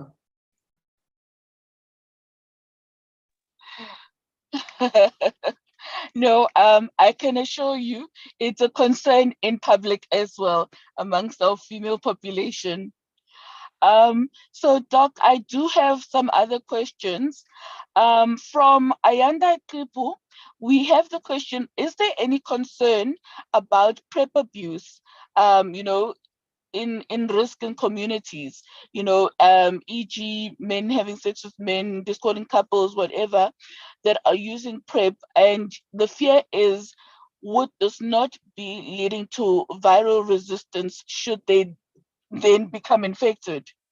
Then from Dr. Nguza Kamba, who is asking about the urine lamb. I think they're asking about what is it for and why we're using it in terms of, is it for PTB, urogenital, or disseminated? They're also asking about the CD4 monitoring, the rationale, when and how to repeat. And then he's asking about how long a pregnant woman with a low CD4 count should be kept admitted. And TLD and early pregnancy, also they're wanting. So you've got a lot of questions. I know Stephen, I think if I'm pronouncing this right, Vukasinovic, he's asking what is TER? Okay, Zanela, I have to say is that I say to everyone, I'm 60 years old, my brain is slowing down, and my patients say to me, Dr. K, you look like you're 40, but you behave like you're 20. So I hope I'm able to answer everything correctly. I've tried to write it down so I get it right. So the first question was about PrEP and the abuse of PrEP. So I have... Doc, they are available in the Q&A if you do need to just refresh your memory. All right, like I say, age challenges, but I'm starting now. So the question about PrEP and the abuse of PrEP is that I've never had that problem. I explain to patients, use it, but do remember, and I think we need to explain to patients, the biggest concern initially, and we need to understand this, that PrEP needs a week in men before it's effective, and 3 weeks in women before it's effective. Now, our clinician society guidelines go on about we need to give PrEP every day. So our guidelines don't give us an event-based PrEP, so I'm not going to discuss event-based PrEP. So we need to say to patients, listen, if you're seeing someone for like 6 months, 4 months, 3 months, 1 year, whatever, use the PrEP every day. And when you're out of the relationship, that's fine, you can stop it. And when you go back onto PrEP, you can let us know and we'll get you back into relationships, let us know and we'll get you back onto PrEP. So I don't think there's any misuse if we make patients understand that they can cycle on and off. Though having said that, I have to admit that I'd had one patient in my own rooms who, they were a discordant couple, and one was positive and one was negative. And I put the positive partner on ARVs and he was virally undetectable. And the negative partner was put onto PrEP.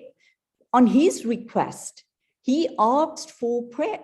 So I put him onto PrEP. And then when they came in to monitor subsequently, the positive partner was undetectable, but the negative partner had now seroconverted. And I just couldn't understand this. So what I did is I asked the positive partner to leave the rooms because I needed to have a chat with the negative partner. And I said to the negative partner, I'm willing to bet money. And I have 100 rands on stake here. We're always doing 100 rand bets in the rooms, a big betting place as well, that you have firstly defaulted your PrEP. You take it when you feel like, you don't take it when you feel like, but more importantly, you're seeing someone else out of this relationship. So you can understand the double whammy. He's seen a patient with me who's undetectable. I am telling him, your negative partner doesn't need ARVs. You are undetectable. The negative partner is on PrEP and now seroconverts. And he said, yes, doctor, I am seeing someone else. So I think in terms of resistance issues with PrEP, it's not a problem right now. We don't see it as a problem. We haven't heard of it as a problem. It hasn't been documented as a problem as yet. So PrEP has no resistance issues. Question number 2 about a urine lamp. So remember, we have many ways of looking for TB in patients.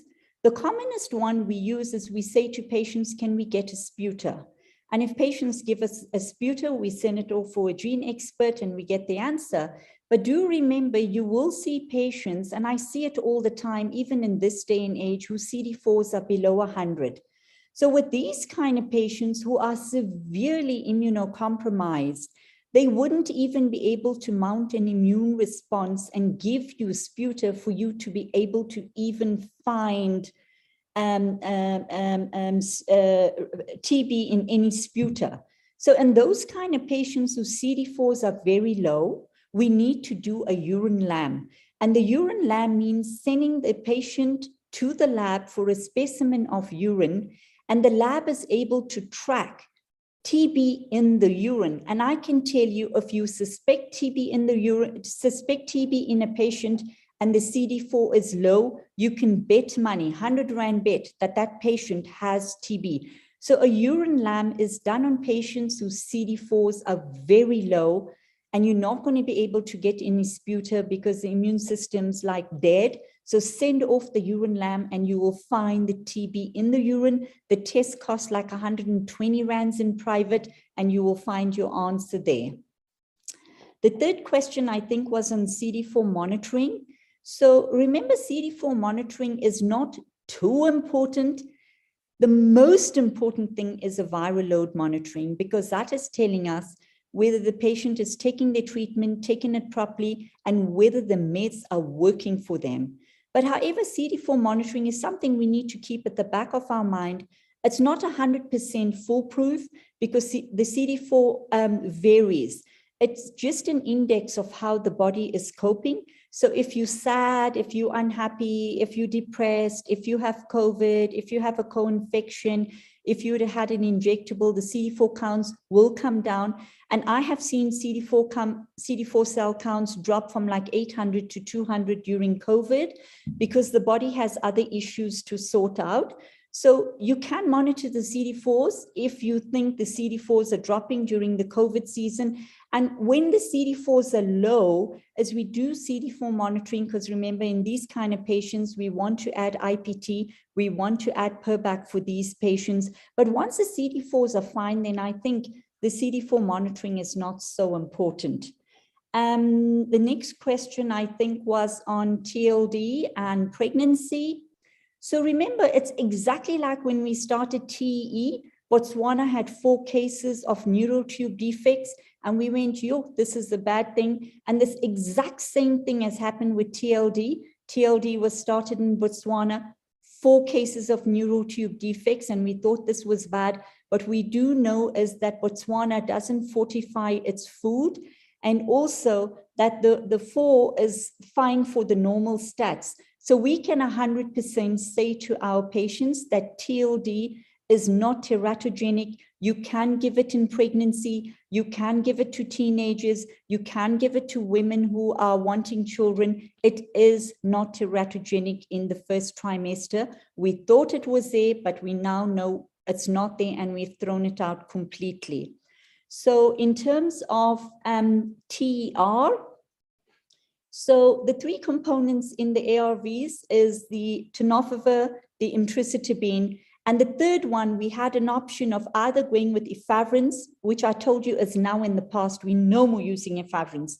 And then we have the second option of the dolutegravir, which is wonderful, but just be a little bit careful of women who complain of weight gain. And the other thing to be a little careful of with dolutegravir, and I didn't mention this, is that in our diabetic patients, if they're using metformin more than 1 gram, rethink that dolutegravir. So we have the third option, but the third option is only available in private, and that is TR, where we have the tenofovir, the emtricitabine, and the rilpivirine. So medical aids can give you TR as one drug, which is known as Erest, and all medical aids do allow you to motivate for Erest. They have never given me any pushback. The only issue I have is with Discovery Medical Aid, which won't pay for TR as a single drug. They want to pay for it as split drugs. So they will do the TE as one, and the rilpivirine, which is known as Eduran commercially, and they will give it as 2 drugs because it's cheaper. But I say to patients, it doesn't matter, because if you look at the size of the rilpivirine, it's literally like tiny, tiny, tiny. So it's really, really not a problem. So TR in the private sector is available as Erest or as Truvada and Edurant. And make sure that if you're switching from TE to TR, the viral load has to be undetectable, or you're moving from TLD first line to TR. Remember, there's going to be major confusion going forward. So also when you're seeing your patients and you're having them on TLD, please make extra notes or an asterisk or something in your notes if you're using TLD first line or second line, so that if you run into problems, you must know exactly whether your TLD is first line or second line. So TR has been available for the last 10 years in private. And the reason state hasn't taken on TR is when we start using TR in private, it needs an initiation viral load. And because it needs an initiation viral load is why I think state wouldn't have taken it on. But in private, we do have it available. It is known as Erest. Medical aids do pay for it. I'm not sure if there are any other questions I've left out, Zanele. If you can please let me know. Thank you. I think the only one that was left was the issue about pregnancy and low CD4s.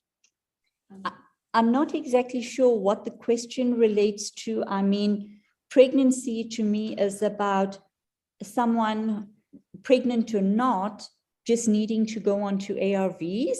So if they need to go on to ARVs, we want to smash that viral load. And we know the one drug you want to smash it with is with the TLD.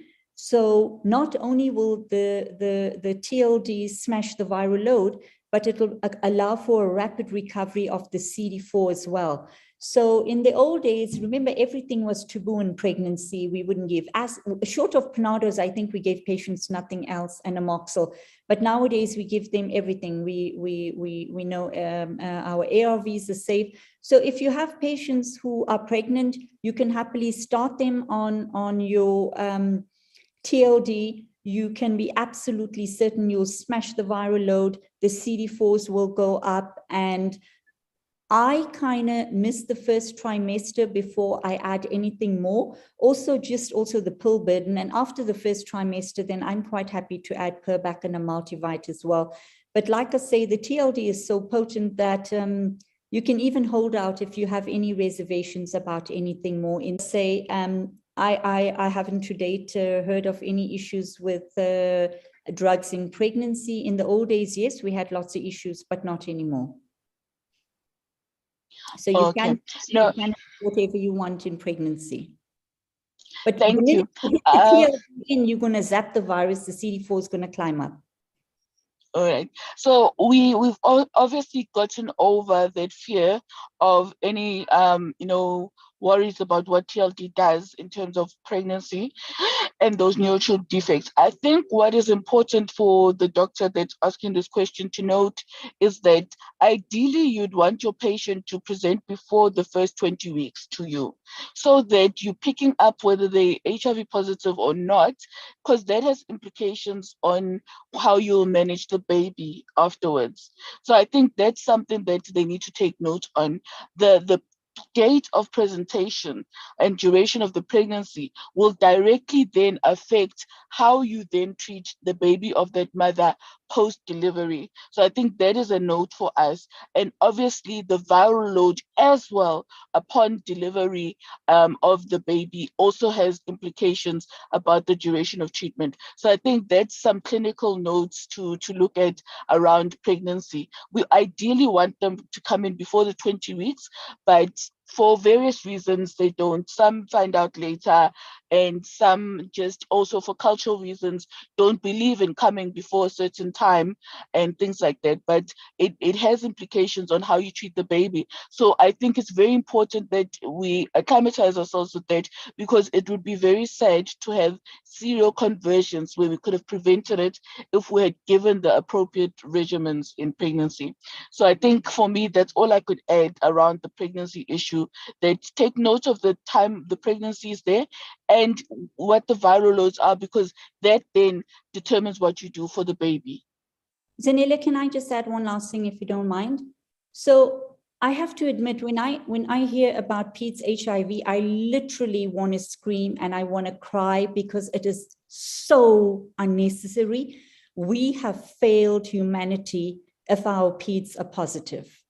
Really, really, really, I strongly feel about that. So I think we should make it absolutely mandatory that every single woman who steps into a clinic or sees her gynae needs to have a viral load done immediately, a rapid. And the reason I'm saying this, I see lots of patients come to my rooms because the gynae had seen them like previously, did the HIV test, and a month or two later, when they have a follow-up, that's when he's looking at the results. And I am so angry with that gynae, because he should have followed up immediately. So I think this idea of you do an ELISA and you don't follow up is total nonsense. If you've done an ELISA on a patient, you need to follow up the next day. And not just you need to follow up the next day, every pregnant woman needs to have an ELISA, even if she's HIV negative, at every single gynae visit, because we know 12% of women will seroconvert later. And again, here comes the education. If you've educated your women that you are seeing who are pregnant, you're not going to have a problem going down later on. So again, the failing is ours. We are not upscaling knowledge to our patients. And I think when we do, we'll be on an absolute and total roll. So I still blame us for not passing down that information. I think we need to let billboards know that U equals U. Everyone needs to test. Everyone needs to treat. I still don't think we're pushing the agenda of knowledge. We still treat patients like patients, and we need to start treating patients like people. And the more knowledge we pass down, the less issues we will have. And I think, like I say, if we sort out the women, we're not going to have any PEDS issues. And I think we're not sorting ourselves out. That's why we can't sort our women out. And if we sorted ourselves and our women out, we're not going to have any PEDS HIV. And I just don't understand why we have PEDS HIV. And it does make me very angry. No, definitely. I couldn't agree more. We have one last question I'm seeing here about, would the LAM then indicate disseminated TB? Urine LAM always indicates disseminated TB. You can, like 100% know if the urine LAM has come back positive, it's disseminated TB. Because that patient not only has it limited to the lungs with that low CD4 count, it is disseminated. And the other thing as well, do not treat TB in your rooms, send them to state. The state has the best program in place for TB. I see this in private all the time, where the clinician thinks he knows this, please send your TB patients for treatment instead. They give them unmatched care. All right. No, thank you very much. I'm not noting any questions. Just to add maybe to what you had been discussing, I saw that in some of the points you raised, you discussed the Pap smears. So I think our clinicians must note that with your HIV positives, the schedule of Pap smears changes, the initiation date of the Pap smear changes. So we should be doing it frequently, yearly, basically, almost. So that is just for people to take note of that, to remember that part, because I think we still get stuck in the old, schedule, but we must remember that with HIV positive, it then changes. And also remembering HPV vaccines, they still have a role to play, and let's remember to do that. And also remembering our IPT for this category of clients as well. We tend to sort of forget IPT and wait until they've got TB. I agree with you. All right. Thank you so much, Dr. K. I think it was a very, very informative talk, and I think it's given us, practical, steps from a clinic, an actual clinician on the ground as to how you can ensure that you are best managing your patient, clinically, and also that there is a standard that can be achieved if we really are willing, to equip ourselves with knowledge, but then also make our patients advocates, of their own treatment, so that it's not paternalistic, as Dr. Amesdye would say, or Prof. Amesdye would say, but so that they also have knowledge and that they've got a buy-in. I'd like to thank you. I think really we gained a lot from your talk. Dr. Zanelli, one last thing. I have a confession. So I do tell my patients that if their viral loads are not undetectable, I will kill them.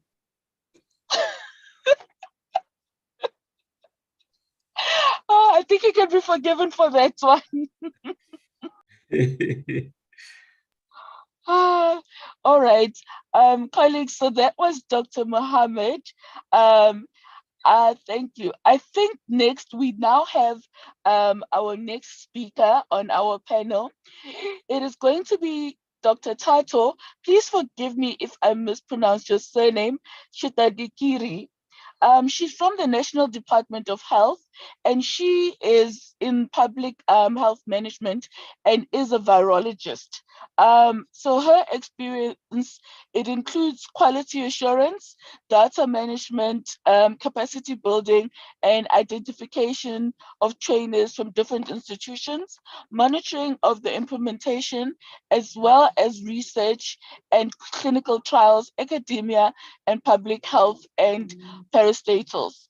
She's a specialist in the provision of quality scientific-based prevention education at the national and regional level, coordination and implementation of HIV prevention, treatment, and care programs as per country operating plans. Dr. Chidarikire has extensive experience in overseeing strategies and technical leadership processes nationally and regionally, including SADC and ESA leadership of operational plans for South Africa. She has supported and provided technical leadership for the National Department of Health within the HIV, AIDS, and STI clusters, and for all the provincial health directorates for 15 years. So this is Dr. Chidarikire, and if you hear her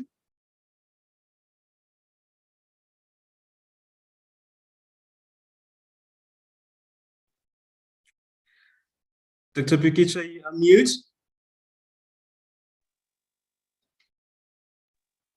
Can you hear me now, colleagues? Yes, we can. Okay, so as you can see and hear, Dr. Chidarikire is coming from a very, very research and academic background when it comes to HIV and STI management. I'm so glad that we're going to have this talk, and I personally am looking forward to it. I know that as clinicians, this always becomes, the bone of contention, the evidence-based and best practice versus what we feel is the reality on the ground, versus what is feasible for public purse issues. So she is coming, and I'm looking forward to what she's got to say within this research and academic space, and with her background of actually having, technically supported the rollout of these programs. So Doc, I hand over to you, and I'm looking forward to it. Thank you so much, Dr. Bekicha. And thank you again to the CEO, Dr. Thato, and for inviting me. Good afternoon, everyone. Mine is going to be almost like a summary of what everybody has been saying. I hope I'm audible. And I was asked to talk about the lessons we learned from COVID, our response, and moving back up in the HIV space, making sure that we do not lose the gains that we had pre-COVID. So I will start us from just about 2019. And I know with data, we know that between 2019 and 2020, we had a decline, a dip in terms of data for the HEST, HIV and AIDS and STIs and TB programs.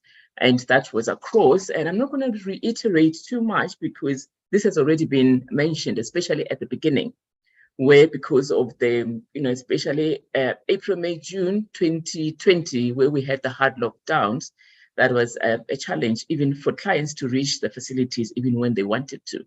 So we saw a decline in testing in terms of HTS, HIV testing services, which is the entry point really into treatment and all care and prevention. And as we moved into 2020 and 2021, we really saw further declines of between 10 and 20% in terms of clients reaching out for drugs, clients testing, PrEP, PEP, really across the spectrum. And even though clinics relatively remained open, but we know that clients had no means, especially public health clients, had no means of getting to facilities because they couldn't even get into taxis because of the lockdown. And again, there were a lot of challenges with healthcare workers getting infected, clinics closing for cleanup. Colleagues would remember how it was at the time. So all of that contributed towards the decline in the services and in clients reaching that. And again, just like most of the countries, we were really affected negatively. But as we climbed out, as we relaxed the regulations a bit, we saw our data going up a little bit more, and we also relaxed our policies. One would remember that just around 2019, we had just started working on standard operating procedures for community ART, SOPs for community ART. I think it's important to note that, at the end of it all, we are moving towards self-care, not as a country, but globally as well. As we race to 2025 and eventually 2030, we are moving towards self-care. We're trying to ensure that clients are able to actually screen wherever they are able to screen. They are able to collect that treatment, in a multi-month dispensing manner. At this point, we're still on 3 MMD. We do have pickup points externally and within facilities. I think there were times when one was talking about how do clients then get their medication without having to get into a facility. And we know that we have those MMD, and in particular, the 3 MMD.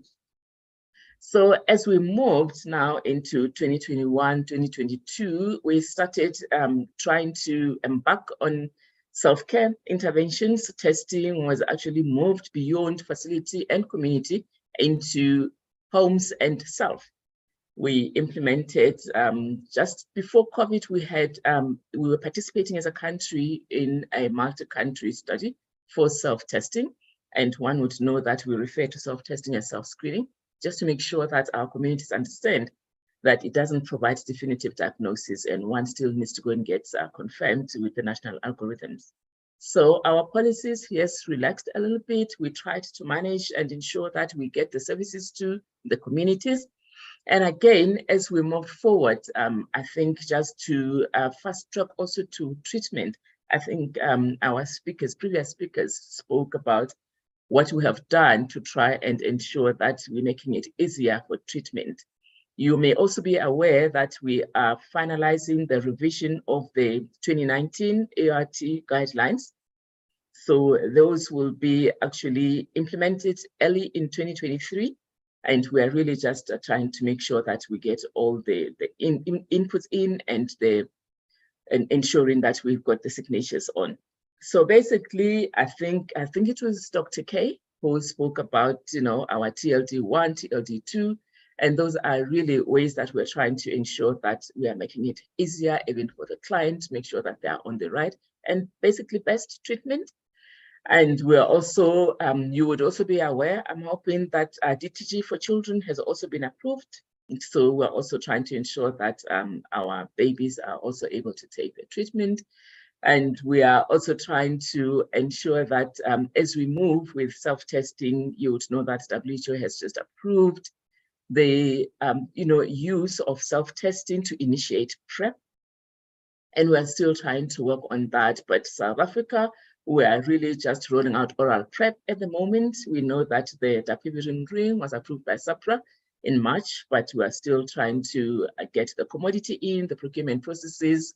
We also know that recently CAB-LA has also just been approved by SAPRA, even though there are some conditions.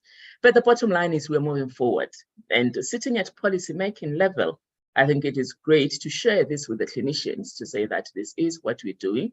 I will not reiterate what Dr. K has already said about the differences between PEP and PrEP and ART, and those are the challenges that we are seeing. In fact, very recently, there was that issue of the difference between PEP, PrEP, and ART to a community member, and also to the clinician themselves, because what we've seen is that treatment literacy is very important.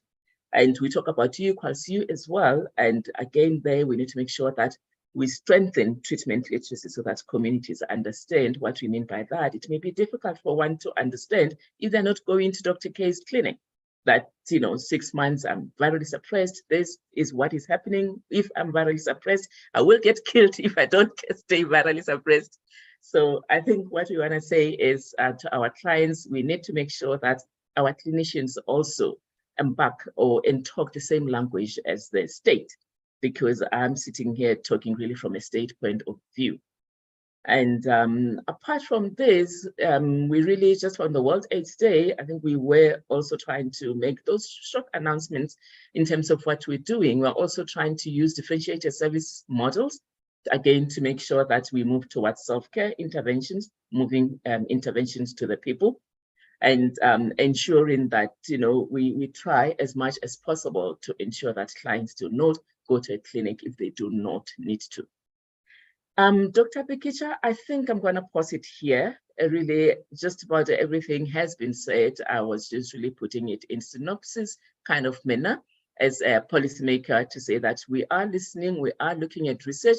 Research and data informs policy. And we sit at a point where we are moving towards 95 targets. And by the way, we're sitting at 94, 76, 92.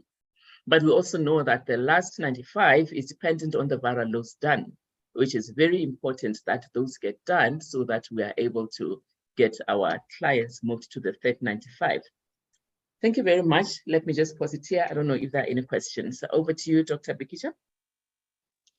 Okay, thank you very much, Doc. I think on our side, from the first speaker, the issue of localized trials is something that we really do need to look into, because I think you might have noted the fact that we end up using data which is a bit skewed in terms of the patient population and, the clinical base, meaning that unfortunately sometimes there's delays, when it comes to adopting, certain treatments and things within the South African context. So I think I must just remind us about what the first speaker from the Clinician Society has noted, so that we look into that, so that at least we know that what we do is speaking to our context, and we are then able to more easily extrapolate that data. I'm looking so far in the questions. I am not noting any questions for you, Doc, so far. But I think then that means that people are satisfied, and we'd like to commend, the work that is done within the space of policy making. It's like I said, it's probably easier said than done to balance resources, of a country and make them be able to provide healthcare, as broadly as you can within the nation, vis-a-vis providing what is the best, in terms of available on the market, which might not necessarily always be the most affordable or most, clinically cost effective. So that is something that, I must appreciate. That is probably not the easiest job that you guys do have. You've got to balance all of that. And yeah, thank you for the work that you guys are doing in that space. So she's stopping there. I don't know if you want to comment, Prof, before I round up on some of the key points. Dr. Thato? Thank you very much. I think you really have rounded it up just well. And yes, we continue to need a local research because it really just fast tracks policy. So I will put it out there as well, as a researcher also in my previous life, and someone who participated or managed clinical trials at some point. It is very important. We need the data, so we need to ensure that the data keeps coming so that it can inform policies. So yeah, thank you for acknowledging that. Yes, thank you very much.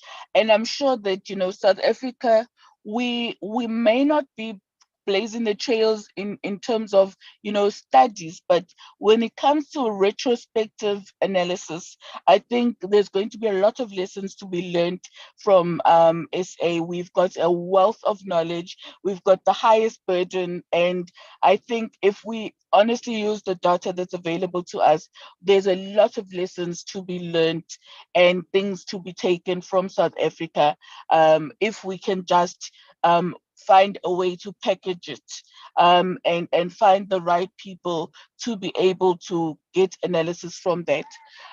Yeah, I think South Africa, there's a lot for the world to learn in HIV management there.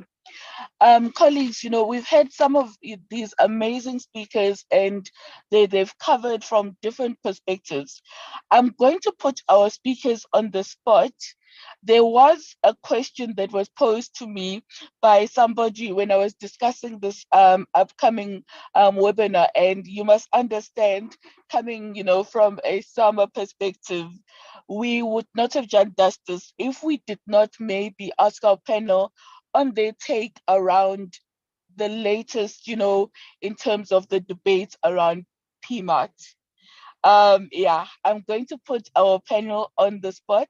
So if maybe I can just get brief comments around that from some of our panel members. Let me start with you, Dr. Thato. Well, the last time at the department's level, we had discussions on PMAT. I think we're still just trying to have more input from the NHLI's NICD to try and look at because what we usually do, we try to look at the stability, and I think those were the things that we were trying to look at. We want POC everywhere, but we also need to make sure that the machines or the equipment that we use, they stay stable, and the way those challenges of having to move equipment from one place to another, that it could affect it. So I think there may be new information at this point that maybe we have not been focusing on as a department. Maybe it's still within the lab, within the NICD. So I think, let me just say I'm open to the discussions, and then I will take it from there. Thank you. Thank you. Dr. Mohammed, do you have any takes on PMAT? I do. I was very instrumental in NIMAT, and I have the absolute and utmost respect for the nurses. In fact, I have more respect for nurses than I do for doctors rolling out ARVs. But as for PMAT, I don't know if I should say I'd best keep my mouth shut, because I think someone made the wrong call here. The people who made the call are people in state. And I would like to ask the people in state who made the call for PMAT, are you training your pharmacists in state, or you have delegated this to the DISCEMs and the pharmacists in private to do? I have huge issues with pharmacists dispensing ARVs, God forbid them treating patients. I don't see a pharmacist as a clinician. I see a pharmacist as a shopkeeper. I think the way we train is completely different. A nurse and a doctor is a clinician. A pharmacist is a shopkeeper. So my views on this are completely different. And I'm absolutely and highly disappointed that PMAT was allowed to go through, because like I say, my views on it are completely different. I have huge issues with pharmacists, their priorities, the money, and I see them in a very different light. And I think the people who wanted PMAT to go through should let PMAT go through in the areas of which they work. And I think the biggest problem is state, and maybe what they should do is roll it out in state and see what a lovely mess the pharmacists make in state, and then dictate to people outside who are running a real good program. So I must say, those are my views. And I think someone's made a big mistake in all of this. And what we should do is, admit we made a mistake and do the right thing, because a pharmacist is definitely not a clinician. And, I have huge issues with them just dispensing meds, leave alone them knowing about, like having the compassion and the insight that clinicians have. I'm sorry if it offends other people, but that is the reality of more like the truth of what goes down. Okay, thank you, Doc. Dr. Mphothulo, would you like to weigh in on this?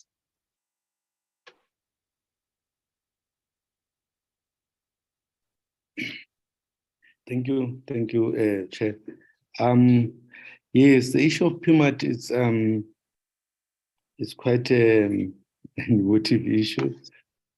I think we have a population of we have about 3 million people who are not on ARVs. We've got 200,000 people who are getting new infections. I think as colleagues, we should come together and think, how do we help either those people who are getting, 200,000 people is a lot of number of people getting infections. So we should be assisting those who are getting new infections in terms of prevention. I'm not sure if they don't have a role in terms, especially in PEP and PrEP, Can they have a role? I don't know. We should be creative. We should come with creative ways, because I remember when we started ART in 2004, 2003. Remember there were doctors working in the wellness clinics. It was called a wellness clinic. They were the only ones who treated HIV, and those nurses there. So because the HIV pandemic was too much, we could not handle it. We started to involve all the doctors in the hospital and doing NIMAT in terms of to ensure that there's task shifting. So I think our aim should be to reduce the number of new infections and get these 3 million people on treatment. So we need to come together as colleagues and come with creative ways. Of course, It must be evidence-based. We shouldn't give pharmacists a huge responsibility if they don't have means to do it. We should, I don't know if they cannot dispense PrEP and PEP. I don't know. And remember, there's a missing gap in South Africa. There's people who go to public sector, no problem clinics. There are people who goes to GPs. Then we've got this missing gap. Who don't have enough money to go to a GP, they don't want to go to the clinic. So that missing gap. So, I mean, the theme today says equalize. What do we do to the missing gaps? To the missing gap. These 3 million people, they don't want to go to the clinic or hospital, they don't. But they don't have money to say GP. So what do we do? So I think we need to have conversations, I think no one holds monopoly to wisdom or has got better views. But I think we should come together and look at creative ways and be guided by science. We must be guided by science in all what we do. I mean, what we do to we know young school kids don't want to go to the clinics. Where can they get their PEP? Can the nurses help? Sorry, can the pharmacists help? CCMD, where does it happen? CCMD it happens in churches, taxi ranks, community halls. That's where CCMD happens. I don't know, we need creative ways, we need dialogue. We need dialogue, creative ways, and be guided by evidence, not emotion, by evidence and the interest of the patient, the interest of the South Africans comes first, not of me as a doctor, not the interest of the pharmacist, the interest of South Africa. What's good for South Africa, not what's good for us as individuals. Okay, thank you very much.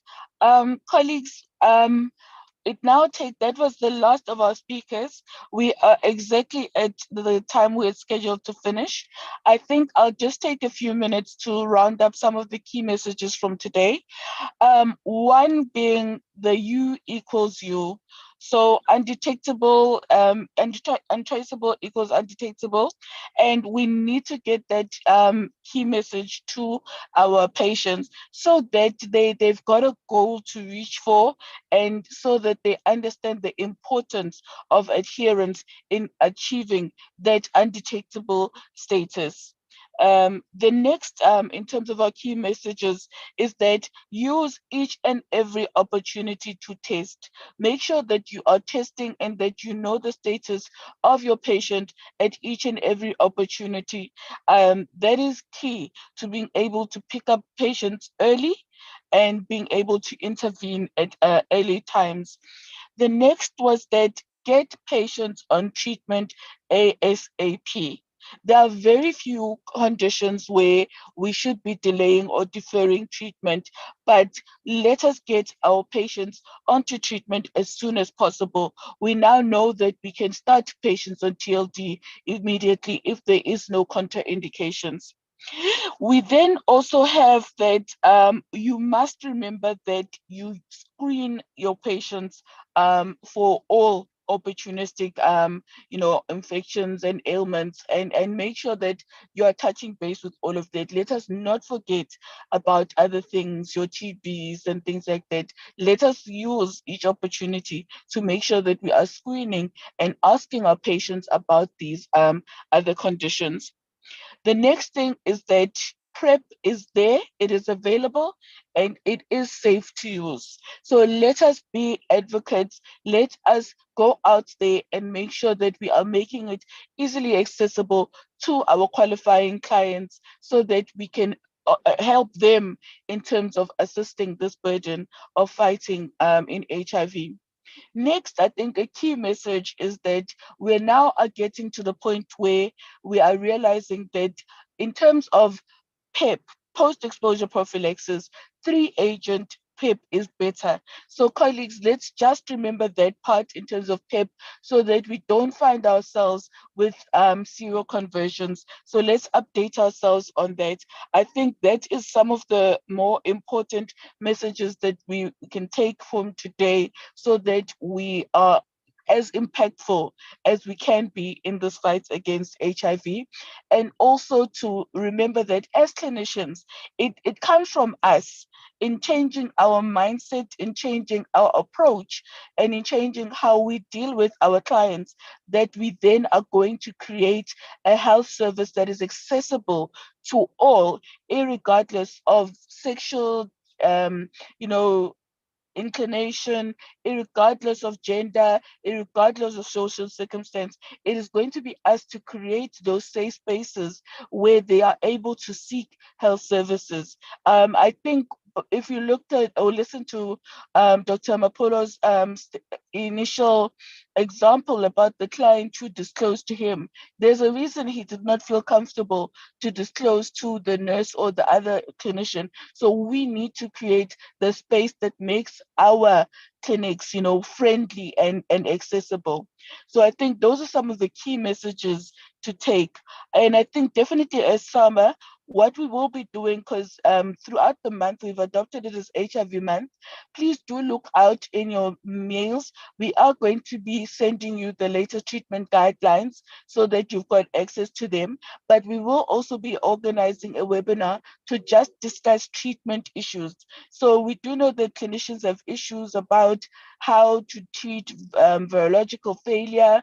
We know that there's issues with renal patients because I don't know if other provinces have problems, but renal patients on treatment are an issue. So all these treatment-related issues we will be discussing in a webinar that will be held later this month, so that we can then update ourselves now on the clinical guidelines aspect solely.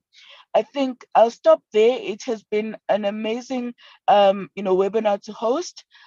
We've gotten some great inputs, and I'm grateful to Head Office for choosing this panel of speakers. Thank you very much. I'll hand over to the CEO so that he can then close. And colleagues, thank you. And I hope that we mark this World AIDS Day in ensuring that as clinicians, we are playing our role in eradicating HIV and getting towards 95, 95, 95, but not just that, but an actual HIV-free generation. Thank you, Dr. Bikicha. Brilliant summary, I think, of the take-home messages that we picked up in today's webinar. I'd like to echo the words that you've said in thanking our highly knowledgeable speakers for having taken up their valuable time to share with us their immense knowledge, around the issue of HIV. Dr. Mphothulo, Dr. Mohammed, and Dr. Chidarikire, thank you so much for having availed yourself. We really appreciate you being part of this event. It now remains for me then to say, on behalf of SAMA, I'd like to thank all colleagues that have stayed with us, particularly on a Friday evening, to listen and engage with us on this important topic. I am very encouraged to see that the fight against HIV and AIDS is being renewed with efforts that are sound and significant in both the public and the private sectors. We have, as Dr. Bikicha has indicated, made the month of December a month where we're going to be focusing on the fight against HIV and AIDS. So let's use December as a month of focus to campaign for the treatment programs to be revisited once again. We know the impact that COVID-19 has had in terms of accessing treatment and people being scared to go to healthcare facilities. It's time that we get all those people back into the health services and get integrated once again for us to be able to reach the 959595. Colleagues, we then count on you as SAMA for your support to spread the message, and we'll be availing our resources during this month to fight the epidemic. I'd like to highlight once again, that we have made this a month of HIV and AIDS. Please be on the lookout for your communication. We'll be having another session, and as Dr. Bikicha has indicated, it will be more on the treatment, and some of the treatment modalities, that have come up.